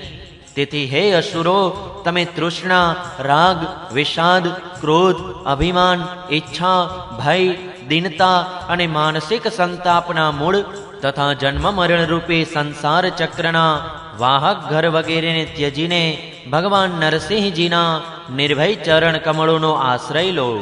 કેતુમાલ દેશમાં શ્રી લક્ષ્મીજીનું તથા સંવત્સર નામના પ્રજાપતિના પુત્ર પુત્રીઓનું પ્રિય કાર્ય કરવા માટે ભગવાન કામદેવ રૂપે નિવાસ કરે છે. રાત્રિની અભિમાની દેવતા રૂપ તે પુત્રીઓની અને દિવસના અભિમાની દેવતા રૂપ તે પુત્રોની સંખ્યા મનુષ્યના 100 વર્ષના આયુષ્યના દિવસો અને રાત્રિઓ જેટલી એટલે કે 36,000 છે. અને તેઓ જ તે દેશના અધિપતિ છે. તે પુત્રીઓ પરમ પુરુષ શ્રી નારાયણના શ્રેષ્ઠ અસ્ત્ર સુદર્શન ચક્રના તેજથી ડરી જાય છે. તેથી પ્રત્યેક વર્ષના અંતે તેમના ગર્ભનાશ પામીને પડી જાય છે. ભગવાન પોતાના સુલલિત ગતિવિલાસથી સુશોભિત મધુર મધુર મંદ સ્મિતથી મનોહર લીલાશભર સુકુમાર નેત્ર કટાક્ષથી કંઈક ઉપસેલા સુંદર ભવાની રમણીય છટા વડે મુખ કમળનું અપાર સૌંદર્ય ઉલેચીને સૌંદર્ય દેવી શ્રી લક્ષ્મીજીને આનંદિત કરે છે અને પોતે પણ આનંદિત થતા રહે છે. શ્રી લક્ષ્મીજી પરમ સમાધિ યોગ વડે ભગવાનના તે માયામય સ્વરૂપની રાત્રિના સમયે પ્રજાપતિ સંવત્સરની પુત્રીઓ સાથે અને દિવસે તેમના પતિઓ સાથે આરાધના કરે છે તથા તેઓ આ મંત્રનો જપ કરતા રહીને ભગવાનની સ્તુતિ કરે છે. જેઓ ઇન્દ્રિયોના નિયંતા અને તમામ શ્રેષ્ઠ વસ્તુઓના ભંડાર છે, ક્રિયાશક્તિ, જ્ઞાનશક્તિ અને સંકલ્પ શક્તિ વગેરે ચિત્તના ધર્મોના અને તેમના વિષયોના અધીશ્વર છે. 11 ઇન્દ્રિયો અને 5 વિષયો એ 16 કળાથી યુક્ત છે. વેદોક્ત કર્મો કરવાથી પ્રાપ્ત થાય છે તથા અન્નમય, અમૃતમય અને સર્વમય છે. તે માનસિક, ઇન્દ્રિયિક તેમજ શારીરિક બળ સ્વરૂપ પરમ સુંદર ભગવાન કામદેવને ઓમ રામ રીમ રૂમ આ બીજ મંત્રો સહિત સર્વ બાજુથી નમસ્કાર છે. હે ભગવાન, તમે ઇન્દ્રિયોના અધીશ્વર છો. સ્ત્રીઓ જાત જાતના આકરા વ્રતો વડે તમારી જ આરાધના કરીને અન્ય લૌકિક પતિઓ પામવા ઈચ્છતી રહે છે, પરંતુ તેઓ તેમના પુત્ર, ધન અને આયુષ્યનું રક્ષણ કરી શકતા નથી, કારણ કે તેઓ પોતે જ તો પરતંત્ર છે. સાચો પતિ તે જ છે કે જે પોતે સર્વથા નિર્ભય હોય અને અન્ય ભયભીત લોકોનું બધા પ્રકારે રક્ષણ કરી શકે. આવા પતિ એકમાત્ર તમે જ છો. જો એક કરતાં વધુ ઈશ્વર માનવામાં આવે તો તેમને એકબીજા તરફથી ભય થવાની સંભાવના છે. તેથી તે તમે પોતાની પ્રાપ્તિ કરતાં અધિક અન્ય કોઈ લાભ હોવાનું માનતા નથી. હે ભગવાન, જે સ્ત્રી તમારા ચરણ કમળોનું પૂજન જ ઈચ્છે છે તે અન્ય કશી વસ્તુની કામના કરતી નથી. તેની બધી જ કામનાઓ પૂર્ણ થઈ જાય છે. પરંતુ જે સ્ત્રી કોઈ એક કામનાને લઈને તમારી ઉપાસના કરે છે, તેને તમે ફક્ત તે જ વસ્તુ આપો છો અને ભોગ સમાપ્ત થઈ જવાથી તે વસ્તુ નષ્ટ થઈ જાય છે, ત્યારે તેના માટે તેણે સંતપ્ત થવું પડે છે. હે અજિત, મને પ્રાપ્ત કરવા માટે ઇન્દ્રિય સુખના અભિલાષી બ્રહ્મા, રુદ્ર વગેરે સમસ્ત દેવો દાનવો ઘોર તપસ્યા કરતા રહે છે, પરંતુ તમારા ચરણ કમળોનો આશ્રય લેનારા ભક્તો સિવાય અન્ય કોઈ મને પામી શકતું નથી. કારણ કે મારું મન તો કેવળ તમારામાં જ લાગેલું રહે છે. હે અચ્યુત, તમે પોતાના જે વંદનીય કરકમળોને ભક્તોના મસ્તક પર મૂકો છો, તેને મારા મસ્તક પર પણ મૂકો. હે વરેણ્ય, તમે મને કેવળ શ્રી લાંછન રૂપે પોતાના વક્ષસ્થ સ્થળમાં જ ધારણ કરો છો. તે તમે સર્વસમર્થ છો. તમે પોતાની માયાથી જે લીલાઓ કરો છો તેમનું રહસ્ય કોણ જાણી શકે છે? રમ્યક વર્ષમાં ભગવાને ત્યાંના અધિપતિ મનુને અગાઉના સમયમાં પોતાનું પરમ પ્રિય મત્સ્યરૂપ બતાવ્યું હતું. મનુજી આ સમયે પણ ભગવાનના તેજ રૂપની અત્યંત ભક્તિભાવપૂર્વક ઉપાસના કરે છે અને આ મંત્રનો જપ કરતા રહીને સ્તુતિ કરે છે. ઓમ નમો ભગવતે મુખ્યતમાય નમઃ સત્વાય પ્રાણાય ઓજસે સહસે બલાય મહામત્સ્યાય નમ ઇતિ. એટલે કે સત્વ પ્રધાન મુખ્ય પ્રાણ, સૂત્રાત્મા તથા મનોબળ, ઇન્દ્રિય બળ અને શરીર બળ, ઓમકાર પદના અર્થ સર્વશ્રેષ્ઠ ભગવાન મહામત્સ્યને વારંવાર નમસ્કાર છે. હે પ્રભુ, નટ જે રીતે કઠપુતળીઓને નચાવે છે, તેવી જ રીતે તમે બ્રાહ્મણ વગેરે નામની દોરીથી સમસ્ત વિશ્વને પોતાને આધીન કરીને નચાવી રહ્યા છો. તેથી તમે જ સૌના પ્રેરક છો. તમને બ્રહ્મા વગેરે લોકપાલો પણ જોઈ શકતા નથી, તો પણ તમે સમસ્ત પ્રાણીઓની અંદર પ્રાણ રૂપે અને બહાર વાયુ રૂપે નિરંતર સંચાર કરતા રહો છો. વેદ જ તમારો મહાન શબ્દ છે. એકવાર ઇન્દ્ર વગેરે ઇન્દ્રિયોના અભિમાની દેવતાઓને પ્રાણ સ્વરૂપ તમારાથી દ્વેષ થયો, ત્યારે તમારા અલગ થઈ જવાથી તેઓ અલગ અલગ અથવા પરસ્પરમાં મળીને પણ મનુષ્ય, પશુ, સ્થાવર જંગમ વગેરે જેટલા શરીર દેખાય છે તેમાંના કોઈનું પણ ઘણો પ્રયત્ન કરવા છતાંય રક્ષણ કરી શક્યા નહીં. હે અજન્મા પ્રભુ, તમે મારા સહિત સમસ્ત ઔષધિઓ એટલે કે વનસ્પતિઓ અને વેલીઓના આશ્રયરૂપ આ પૃથ્વીને લઈને મોટા મોટા પ્રચંડ મોજાવાળા પ્રલયકાલીન સમુદ્રમાં ભારે ઉત્સાહથી વિહાર કર્યો હતો. તમે સંસારના સમસ્ત પ્રાણી સમુદાયના નિયંતા છો. મારા તમને નમસ્કાર છે. હિરણ્યમય દેશમાં ભગવાન કચ્છપ રૂપ ધારણ કરીને રહે છે.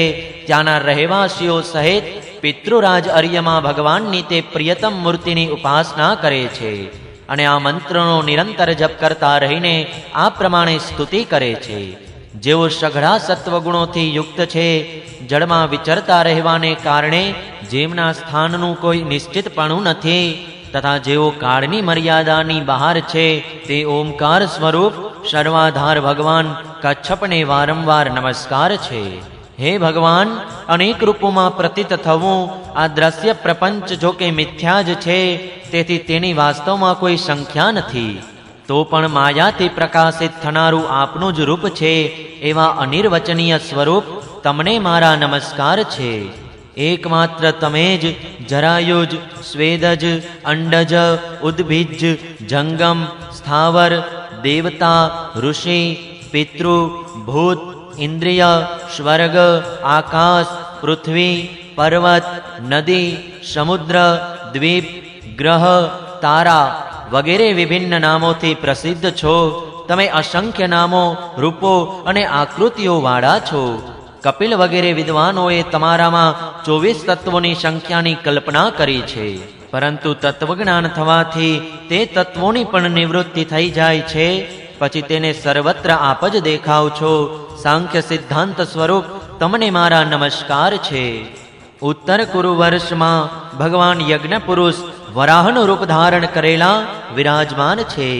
ત્યાંના રહેવાસીઓ સહિત પૃથ્વી દેવી અવિચળ ભક્તિભાવપૂર્વક તેમની ઉપાસના કરે છે અને પરમ ઉત્કૃષ્ટ મંત્રોનો જપ કરતી રહે છે અને સ્તુતિ કરે છે. જેમને તત્વ મંત્રોથી જાણી શકાય છે, જેઓ યજ્ઞ અને ક્રતુરૂપ છે તથા મોટા મોટા યજ્ઞો જેમના અંગ છે, તે ઓમકાર સ્વરૂપ શુક્લ કર્મમય ત્રિયુગ મૂર્તિ પુરુષોત્તમ વરાહ ભગવાનને વારંવાર નમસ્કાર છે.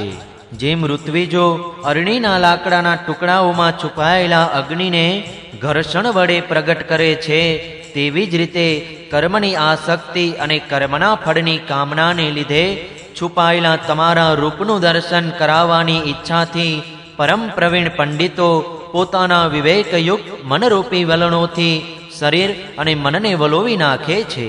આ પ્રકારે વલોવાથી પોતાના સ્વરૂપને પ્રગટ કરનારા તમને નમસ્કાર છે. ચિંતન તથા યમ નિયમો વગેરે યોગના અંગોના સાધનથી જેમની બુદ્ધિ નિશ્ચયાત્મક થઈ ગઈ છે, તે મહાપુરુષો માયાના દ્રવ્ય, ક્રિયા, હેતુ, અયન, ઈશ, કાળ, કર્તા વગેરે કાર્યોને જોઈને તેમના અધિષ્ઠાનમાં રહેનારા પરમાત્માના વાસ્તવિક સ્વરૂપનો નિશ્ચય કરે છે. તેમને વારંવાર નમસ્કાર છે.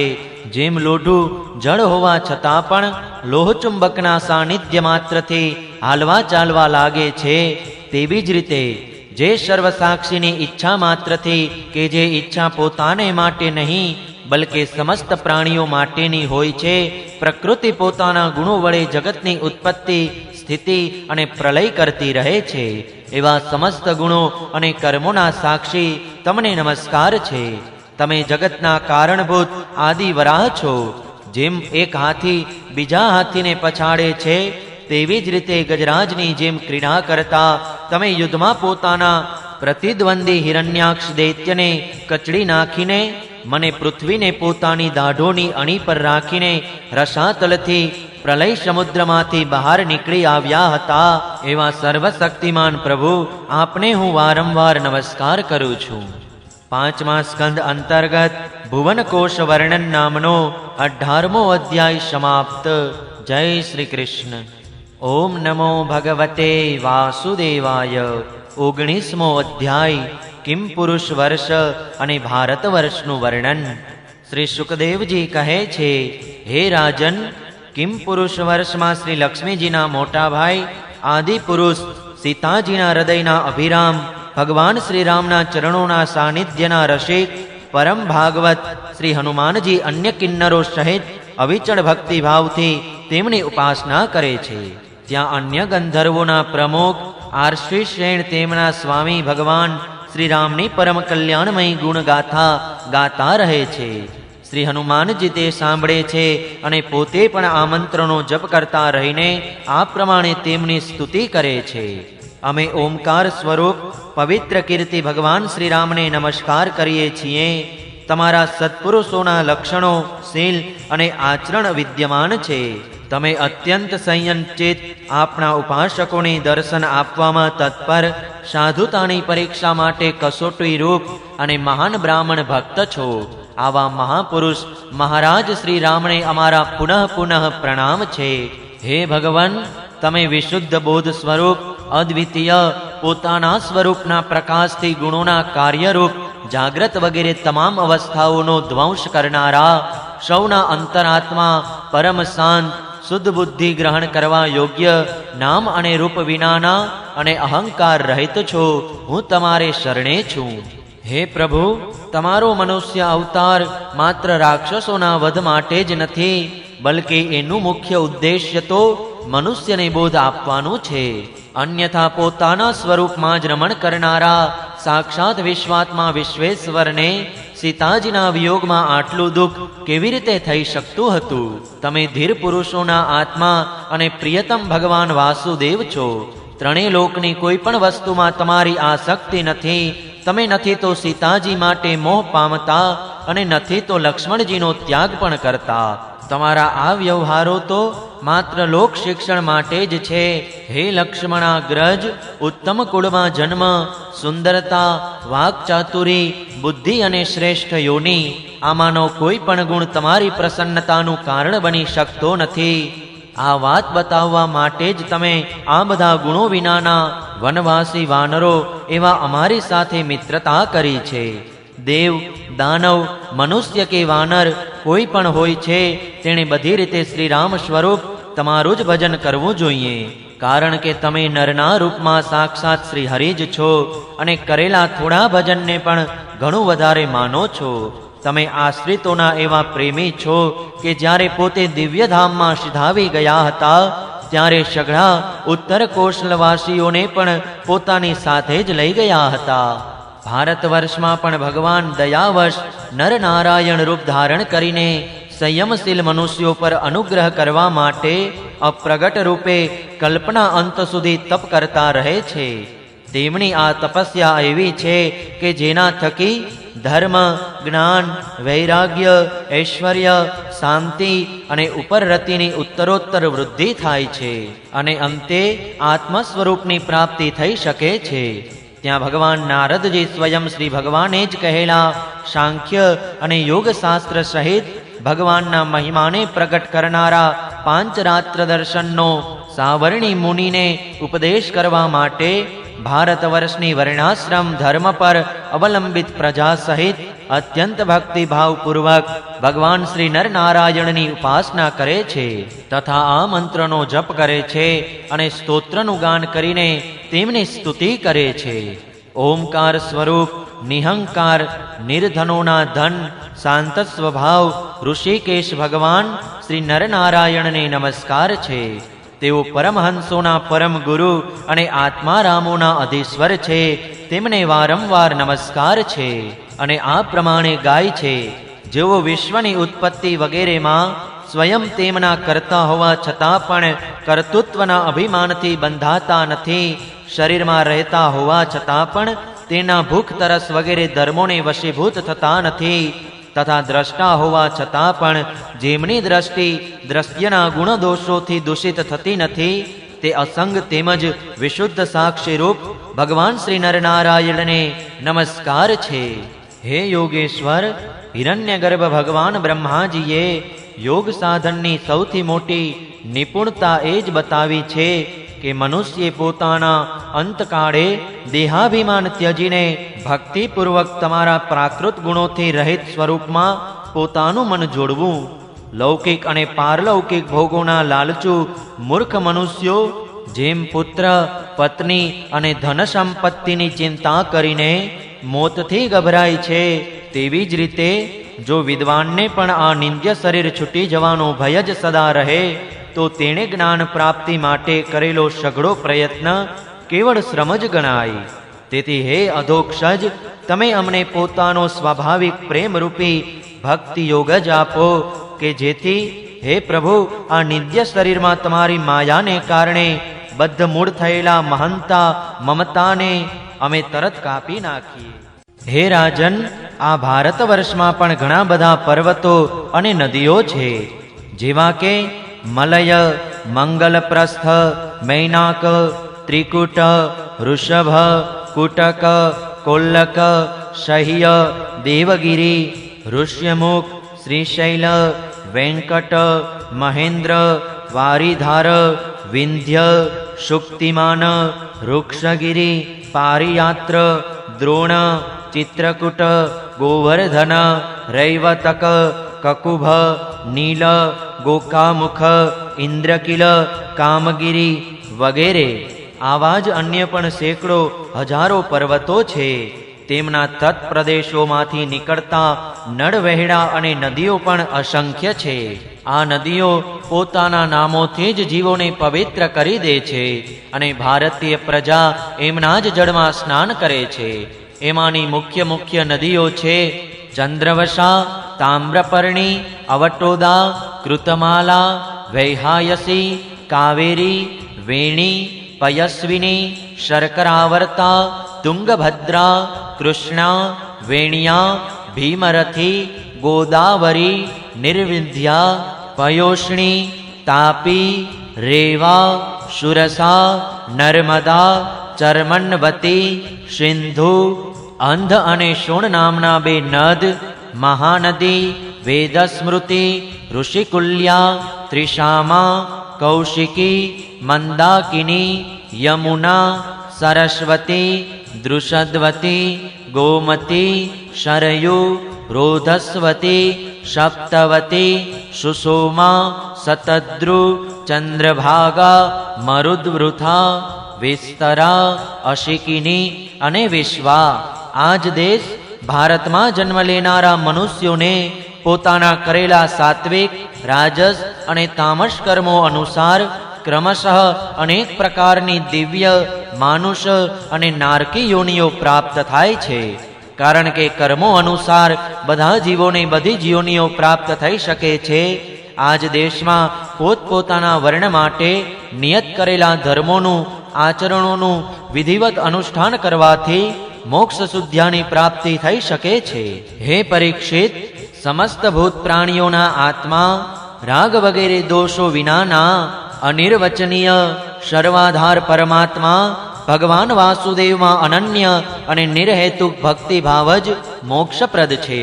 આ ભક્તિભાવ ત્યારે જ પ્રાપ્ત થાય છે કે જ્યારે અનેક પ્રકારની ગતિઓને પ્રગટ કરનારી અવિદ્યારૂપી હૃદય ગ્રંથિ કપાઈ જતા ભગવાનના પ્રેમી ભક્તોનો સંગ મળે છે. દેવતાઓ પણ ભારત વર્ષમાં જન્મેલા મનુષ્યોનો મહિમા આ પ્રમાણે ગાય છે. અહો, જે જીવોએ ભારત વર્ષમાં ભગવાનની સેવાને યોગ્ય મનુષ્ય જન્મ પ્રાપ્ત કર્યો છે તેમણે એવું ક્યું પુણ્ય કર્યું છે? અથવા તેમના પર શ્રી હરિ જ પ્રસન્ન થઈ ગયા છે? આ પરમ સૌભાગ્ય માટે તો અમે દેવતાઓ પણ નિરંતર તલસતા રહીએ છીએ. અમે ઘણા કઠોર યજ્ઞ, તપ, વ્રત, દાન વગેરે કરીને આ તુચ્છ સ્વર્ગનો જે અધિકાર મેળવ્યો છે એનાથી શો લાભ છે? અહીં તો ઇન્દ્રિય ભોગોની અધિકતાને કારણે સ્મરણ શક્તિ ક્ષીણ થઈ જાય છે. તેથી શ્રી નારાયણના ચરણ કમળોનું સ્મરણ ક્યારેય થતું નથી. આ સ્વર્ગ તો શું, જ્યાંના નિવાસીઓનું એક એક કલ્પનું આયુષ્ય હોય છે, પણ જ્યાંથી ફરી સંસાર ચક્રમાં પાછા આવવું પડે છે તેવા બ્રહ્મલોક વગેરે લોક કરતાં પણ ભારત ભૂમિમાં ભલે થોડા આયુષ્યવાળા હોઈએ તો પણ જન્મ લેવો એ સારું છે. કારણ કે અહીં ધીર પુરુષો પોતાના આ મર્ત્ય શરીર થકી કરેલા સમસ્ત કર્મો શ્રી ભગવાનને અર્પણ કરીને એક ક્ષણમાં જ તેમનું અભયપદ પ્રાપ્ત કરી શકે છે. જ્યાં ભગવાનની કથાની અમૃતસભર સરિતા વહેતી નથી, જ્યાં તેના ઉદ્ગમ સ્થાન એવા ભગવદ્ ભક્ત સાધુજનો વસતા નથી, અને જ્યાં નૃત્ય, ગીત વગેરેની સાથે મોટા ઉત્સવ પૂર્વક ભગવાન યજ્ઞ પુરુષની પૂજા અર્ચના કરવામાં આવતી નથી, તે ભલેને બ્રહ્મલોક જ કેમ ન હોય, તેનું સેવન કરવું જોઈએ નહીં. જે જીવોએ આ ભારત વર્ષમાં જ્ઞાન, તેને અનુકૂળ કર્મ તથા તે કર્મને ઉપયોગી દ્રવ્યો વગેરે સામગ્રીથી સંપન્ન મનુષ્ય જન્મ મેળવ્યો છે, તેઓ જો આવાગમનના ચક્રાવમાંથી બહાર નીકળવાનો પ્રયત્ન કરતા નથી તો પારધીના ફંદામાંથી છૂટેલા હોવા છતાં પણ ફળ વગેરેની પ્રાપ્તિના લોભને લીધે તે જ વૃક્ષ પર વિહાર કરનારા પક્ષીઓની જેમ ફરીથી બંધનમાં પડી જાય છે. અહો, આ ભારતવાસીઓનું કેવું સૌભાગ્ય છે!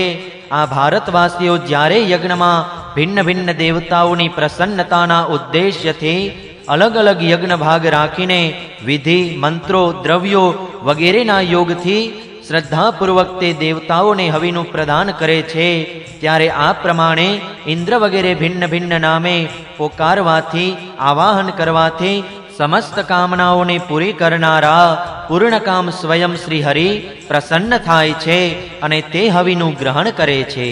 એ તો બરાબર છે કે ભગવાન સકામ મનુષ્યોના માગવાથી તેમને અભિષ્ટ વસ્તુઓ આપે છે, પરંતુ આ કાંઈ સાધક માટે વાસ્તવિક પ્રાપ્તિદાન નથી. કારણ કે તે વસ્તુઓ મેળવી લીધા પછી પણ મનુષ્યના મનમાં ફરી ફરી કામનાઓ થતી જ રહે છે. આનાથી ઉલટું જેઓ ભગવાનની નિષ્કામ ભાવે ભક્તિ કરે છે તેમને તો તેઓ સાક્ષાત પોતાના ચરણ કમળની ભક્તિ જ આપી દે છે, કે જેઓ અન્ય સઘળી કામનાઓને સમાપ્ત કરી દેનારી છે. તેથી અત્યાર સુધી સ્વર્ગ સુખ ભોગવી લીધા પછી અમારા પૂર્વે કરેલા યજ્ઞ, પ્રવચન અને શુભ કર્મોમાંથી જો કંઈ પણ પુણ્ય બચ્યું હોય તો તેના પ્રભાવે અમને આ ભારત વર્ષમાં ભગવાનના સ્મરણ સહિતનો મનુષ્ય જન્મ મળો. કારણ કે શ્રી હરિ પોતાની ભક્તિ કરનારાઓનું સર્વ પ્રકારે કલ્યાણ કરે છે. શ્રી સુખદેવજી કહે છે, હે રાજન, રાજા સગરના પુત્રોએ પોતાના યજ્ઞના અશ્વને શોધવા આ પૃથ્વીને ચારે બાજુએ ખોદી હતી. તેનાથી જંબુદ્વીપમાં જ 8 અન્ય ઉપદ્વીપ બન્યા એમ કેટલાક લોકોનું કહેવું છે. તે ઉપદ્વીપો છે સ્વર્ણપ્રસ્થ, ચંદ્ર શુક્લ આવર્તન, રમણક, મંદરહરણી, પાંચજન્ય, સિંહલ અને લંકા. હે ભારત શ્રેષ્ઠ, આ પ્રમાણે જેવું મેં ગુરુજીના મુખેથી સાંભળ્યું હતું, બરાબર તેવું જ તમને જંબુદ્વીપના દેશોનું આ વિભાજન કહી સંભળાવ્યું. 5મા સ્કંદ અંતર્ગત જંબુદ્વીપ વર્ણન નામનો 19મો અધ્યાય સમાપ્ત. જય શ્રી કૃષ્ણ. ઓમ નમો ભગવતે વાસુદેવાય. 20મો અધ્યાય અન્ય 6 દ્વીપોનું તથા લોકાલોક પર્વતનું વર્ણન. શ્રી સુખદેવજી કહે છે, હે રાજન, હવે પરિમાણ, લક્ષણો અને સ્થિતિ અનુસાર પ્લક્ષ વગેરે અન્ય દ્વીપોના દેશ વિભાજનનું વર્ણન કરવામાં આવે છે. જેવી રીતે મેરુ પર્વત જંબુદ્વીપથી ઘેરાયેલો છે, તેવી જ રીતે જંબુદ્વીપ પણ પોતાના જેટલા જ પરિમાણ અને વિસ્તારવાળા ખાડા સમુદ્રથી ઘેરાયેલો છે. વળી જે રીતે ખાઈ બહારના ઉપવનથી ઘેરાયેલી રહે છે, તેવી જ રીતે ખારો સમુદ્ર પણ પોતાનાથી બમણા વિસ્તારવાળા પ્લક્ષદ્વીપથી ઘેરાયેલો છે. જંબુદ્વીપમાં જેવડું મોટું જંબુ એટલે કે જાંબુડાનું વૃક્ષ છે, તેટલા જ વિસ્તારવાળું અહીં સુવર્ણમય પ્લક્ષ એટલે કે અંજીરનું વૃક્ષ છે. એને જ કારણે આનું નામ પ્લક્ષદ્વીપ પડ્યું છે. અહીં સપ્તજિહ્વા અગ્નિદેવ વિરાજમાન છે. આ દ્વીપના અધિપતિ રાજા પ્રિયવ્રતના પુત્ર ઇગ્મજિહ્વ મહારાજ હતા. તેમણે જ આને 7 વર્ષો એટલે કે ખંડોમાં વિભાજિત કર્યો અને તે ખંડો નામ જેવા જ નામવાળા પોતાના પુત્રોને સોંપ્યા અને પોતે આધ્યાત્મ યોગનો આશ્રય લઈને ઉપરત થઈ ગયા. તે દેશોના નામ છે શિવ, યવસ, સુભદ્ર, શાંત, ક્ષેમ, અમૃત અને અભય. આ દેશોમાં પણ 7 પર્વતો અને 7 નદીઓ પ્રસિદ્ધ છે. ત્યાં મણિકૂટ, વજ્રકૂટ, ઇન્દ્રસેન, જ્યોતિષ્માન, સુપર્ણ, હિરણ્યષ્ઠિવ અને મેઘમાલ આ 7 મર્યાદા પર્વતો છે. તથા અરુણા, નૃમ્ણા, આંગીરસી, સાવિત્રી, સુપ્રભાતા, ઋતંભરા અને સત્યંભરા આ 7 મહાનદીઓ છે. ત્યાં હંસ, પતંગ, ઉર્ધ્વાયન અને સત્યાંગ નામના 4 વર્ણો છે. આ નદીઓમાં સ્નાન કરવાથી રજોગુણ અને તમોગુણ ક્ષીણ થતા રહે છે. તેમનું આયુષ્ય 1000 વર્ષનું હોય છે. તેમના શરીરોમાં દેવતાઓની જેમ થાક, પરસેવો વગેરે થતા નથી અને સંતાનોની ઉત્પત્તિ પણ તેમના જ જેવી થાય છે. તેઓ ત્રયી વિદ્યા વડે 3 વેદોમાં વર્ણવેલા સ્વર્ગના દ્વારભૂત આત્મ સ્વરૂપ ભગવાન સૂર્યની ઉપાસના કરે છે. તેઓ પ્રાર્થના કરતા કહે છે કે જેઓ સત્ય અને ઋત, વેદો અને શુભ તથા અશુભ કર્મફળના અધિષ્ઠાતા છે, તે પુરાણ પુરુષ વિષ્ણુ સ્વરૂપ ભગવાન સૂર્યદેવના શરણમાં અમે જઈએ છીએ. પ્લક્ષ વગેરે 5 દ્વીપોમાં બધા જ મનુષ્યને જન્મથી જ આયુષ્ય, ઇન્દ્રિયો, મનોબળ, ઇન્દ્રિય બળ, શારીરિક બળ, બુદ્ધિ અને પરાક્રમ સામાન્ય રૂપે સિદ્ધ થયેલા હોય છે. પ્લક્ષદ્વીપ પોતાના જેટલા જ વિસ્તારવાળા શેરડીના રસના સમુદ્રથી ઘેરાયેલો છે. તેની આગળ તેનાથી બમણા પરિણામવાળો સાલ્મલી દ્વીપ છે, જે એટલા જ વિસ્તારવાળા મદિરાના સમુદ્રથી ઘેરાયેલો છે. આ સાલ્મલી દ્વીપમાં પ્લક્ષદ્વીપના પ્લક્ષના વૃક્ષ જેવડું જ શાલ્મલીનું વૃક્ષ છે. કહે છે કે આ જ વૃક્ષ પોતાની વેદમય પાંખોથી ભગવાનની સ્તુતિ કરનારા પક્ષીરાજ ભગવાન ગરુડનું નિવાસ સ્થાન છે. તથા આ જ વૃક્ષ આ દ્વીપના નામકરણનું કારણ છે. આ દ્વીપના અધિપતિ પ્રિયવ્રતના પુત્ર મહારાજ યજ્ઞબાહુ હતા. તેમણે જ આ દ્વીપના સુરોચન, સૌમનસ્ય, રમણક, દેવવર્ષ, પારિભદ્ર, આપ્યાયન અને અવિજ્ઞાત નામે 7 વિભાગ કર્યા અને તે એ જ નામના પુત્રોને સોંપી દીધા. એમાં પણ 7 વર્ષ એટલે કે ખંડો, પર્વતો અને 7 નદીઓ પણ પ્રસિદ્ધ છે. પર્વતોના નામ છે સ્વરસ, શતશૃંગ, વામનદેવ, કુંદ, મુકુંદ, પુષ્પવર્ષ અને સહસ્રશ્રુતિ. તથા નદીઓ છે અનુમતિ, સિનીવાલી, સરસ્વતી, કુહુ, રજની, નંદા અને રાકા. આ ખંડોમાં રહેતા શ્રુતધર, વીર્યધર, વસુંધર અને ઈશંધર નામના 4 વર્ણોના લોકો વેદ મંત્રોથી વેદમય આત્મ સ્વરૂપ ભગવાન ચંદ્રમાની ઉપાસના કરે છે. તેઓ પ્રાર્થના કરે છે કે જેઓ કૃષ્ણ પક્ષ અને શુક્લ પક્ષમાં પોતાના કિરણોથી વિભાજન કરીને દેવતાઓ, પિતૃઓ અને સમસ્ત પ્રાણીઓને અન્ન આપે છે, તે ચંદ્રદેવ અમારું રંજન કરનારા રાજા રંજક થાવ. આ જ પ્રમાણે મદિરાના સમુદ્રથી આગળ તેનાથી બમણા પરિણામવાળો કુશદ્વીપ છે. અગાઉ કહેવાયેલા દ્વીપોના જેવો આ દ્વીપ પણ પોતાના જેટલા જ વિસ્તારવાળા ઘીના સમુદ્રથી ઘેરાયેલો છે. આમાં ભગવાને રચેલું કુશ સમૂહનું એક વૃક્ષ છે. એના નામથી જ આ દ્વીપનું નામ જાણીતું થયું છે. બીજા અગ્નિદેવ જેવું તે વૃક્ષ પોતાની કોમળ શિખાઓના તેજથી બધી જ દિશાઓને પ્રકાશિત કરતું રહે છે. હે રાજન, આ દ્વીપના અધિપતિ પ્રિયવ્રતના પુત્ર મહારાજ હિરણ્યરેતા હતા. તેમણે આ દ્વીપના 7 વિભાગ કર્યા અને તેમાંનો એક વિભાગ પોતાના 7 પુત્રો વસુ, વસુદાન, દ્રઢરુચિ, નાભિગુપ્ત, સ્તુત્યવ્રત, વિવિક્ત અને વામદેવને આપ્યો અને પોતે તપ કરવા ચાલી નીકળ્યા. તે વિભાગોની સીમાઓ નક્કી કરતા 7 પર્વતો અને 7 નદીઓ છે. પર્વતોના નામ છે ચક્ર, ચતુશૃંગ, કપિલ, ચિત્રકૂટ, દેવાનિક, ઉર્ધ્વરોમા અને દ્રવિણ.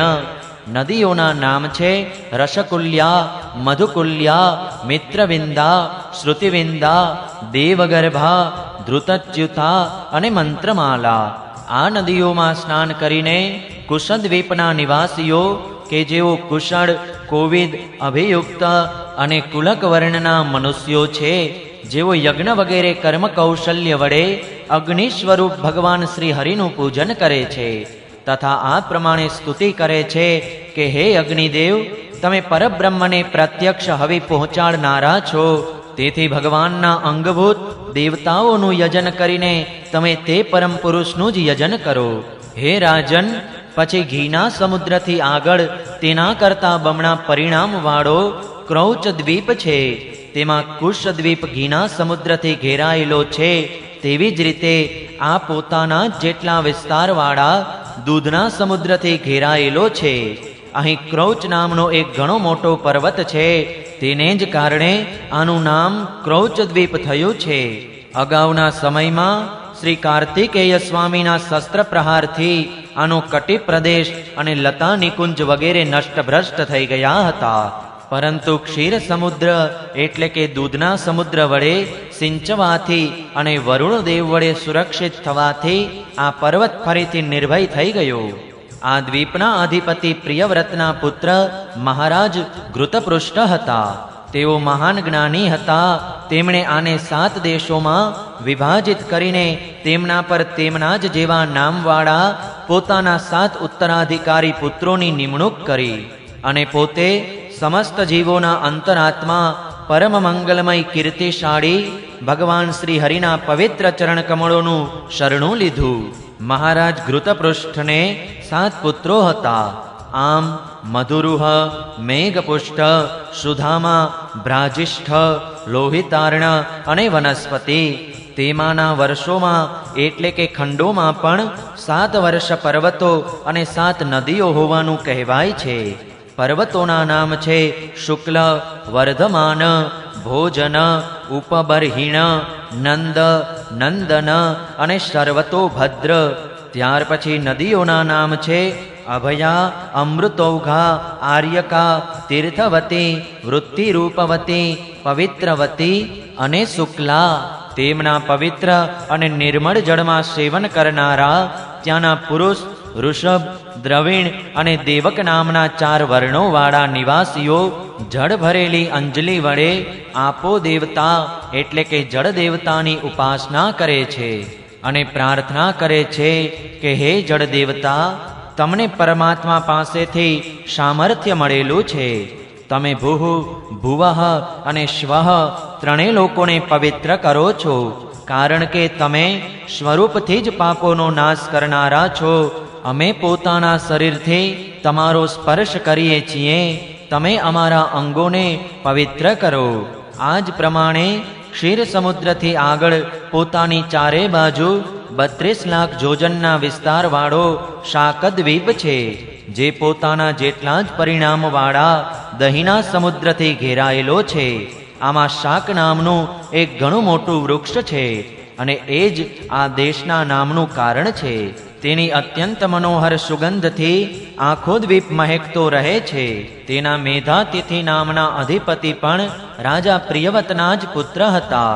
તેમણે પણ પોતાના દ્વીપને 7 વર્ષોમાં એટલે કે ખંડોમાં વિભાજિત કર્યો અને તે વર્ષોમાં તેમના જ જેવા નામવાળા પોતાના પુરોજવ, મનોજવ, પવમાન, ગૃમાનિક, ચિત્રરેપ, બહુરૂપ અને વિશ્વાધર નામના પુત્રોની અધિપતિ તરીકે નિમણૂક કરીને પોતે ભગવાન અનંતમાં દત્તચિત્ત થઈને તપોવનમાં પ્રયાણ કરી ગયા. આ વર્ષોમાં પણ 7 મર્યાદા પર્વતો અને 7 નદીઓ છે.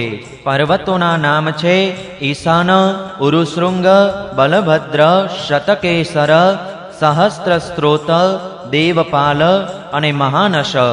તથા નદીઓ છે અનઘા, આયુર્દા, ઉભયસ્પૃષ્ટિ, અપરાજિતા, પંચપદી, સહસ્ત્રસ્તુતિ અને નિજધૃતિ. તે વર્ષના ઋતવ્રત, સત્યવ્રત, દાનવ્રત અને અનુવ્રત નામના વર્ણોના મનુષ્યો પ્રાણાયામ વડે પોતાના રજોગુણ અને તમોગુણને ક્ષીણ કરીને મહાન સમાધિ વડે વાયુરૂપ શ્રી હરિની આરાધના કરે છે અને આ પ્રમાણે તેમની સ્તુતિ કરે છે કે જેઓ પ્રાણ વગેરે વૃત્તિરૂપી પોતાની ધજાઓ સહિત પ્રાણીઓમાં પ્રવેશીને તેમનું પાલન પોષણ કરે છે તથા સમસ્ત દ્રશ્ય જગત જેમના આધીન છે તે અંતર્યામી સાક્ષાત ભગવાન વાયુ અમારું રક્ષણ કરો. આ જ પ્રમાણે દહીંના સમુદ્રથી આગળ તેની ચારે બાજુ તેનાથી બમણા વિસ્તારવાળો પુષ્કર દ્વીપ છે. તે ચારે બાજુએથી પોતાના જેટલા જ વિસ્તારવાળા મીઠા જળના સમુદ્રથી ઘેરાયેલો છે. ત્યાં અગ્નિની જ્યોત જેવું દેદીપ્યમાન લાખો સ્વર્ણમય પાંખડીઓ વાળું એક ઘણું મોટું પુષ્ટ કમળ છે કે જેને બ્રહ્માજીનું આસન માનવામાં આવે છે. તે દ્વીપની મધ્યમાં તેના પૂર્વના અને પશ્ચિમના વિભાગોની સરહદ નક્કી કરતો માનસોત્તર નામનો એક જ પર્વત છે. એ 10,000 જોજન ઊંચો અને તેટલો જ લાંબો છે. તેના પર ચારે દિશાઓમાં ઇન્દ્ર વગેરે લોકપાલોની 4 પુરીઓ એટલે કે નગરો છે. એમના પર મેરુ પર્વતની ચારે બાજુ ઘૂમતા સૂર્યના રથનું સંવત્સર રૂપી પૈડું દેવતાઓના દિવસ અને રાત એટલે કે ઉત્તરાયન અને દક્ષિણાયનના ક્રમે હંમેશા ઘૂમ્યા કરે છે. તે દ્વીપના અધિપતિ પ્રિયવ્રતના પુત્ર વિતિહોત્ર પણ પોતાના રમણક અને ધાતકી નામના 2 પુત્રોને બંને દેશોના અધિપતિ બનાવીને પોતે પોતાના મોટા ભાઈઓની જેમ જ ભગવાનની સેવામાં તત્પર રહેવા લાગ્યા હતા. ત્યાંના નિવાસીઓ બ્રહ્મશાલોક્ય વગેરેની પ્રાપ્તિ કરાવનારા કર્મો વડે બ્રહ્મારૂપ શ્રી હરિની આરાધના કરે છે અને આ પ્રમાણે સ્તુતિ કરે છે કે જેઓ સાક્ષાત કર્મફળ સ્વરૂપ છે અને જેમની એક પરમેશ્વરમાં જ પૂર્ણ સ્થિતિ છે તથા જેમની બધા લોકો પૂજા કરે છે તે બ્રહ્મજ્ઞાન પ્રાપ્તિના સાધનભૂત અદ્વિતીય અને શાંત સ્વરૂપ ભગવાન બ્રહ્મમૂર્તિને અમારા નમસ્કાર છે.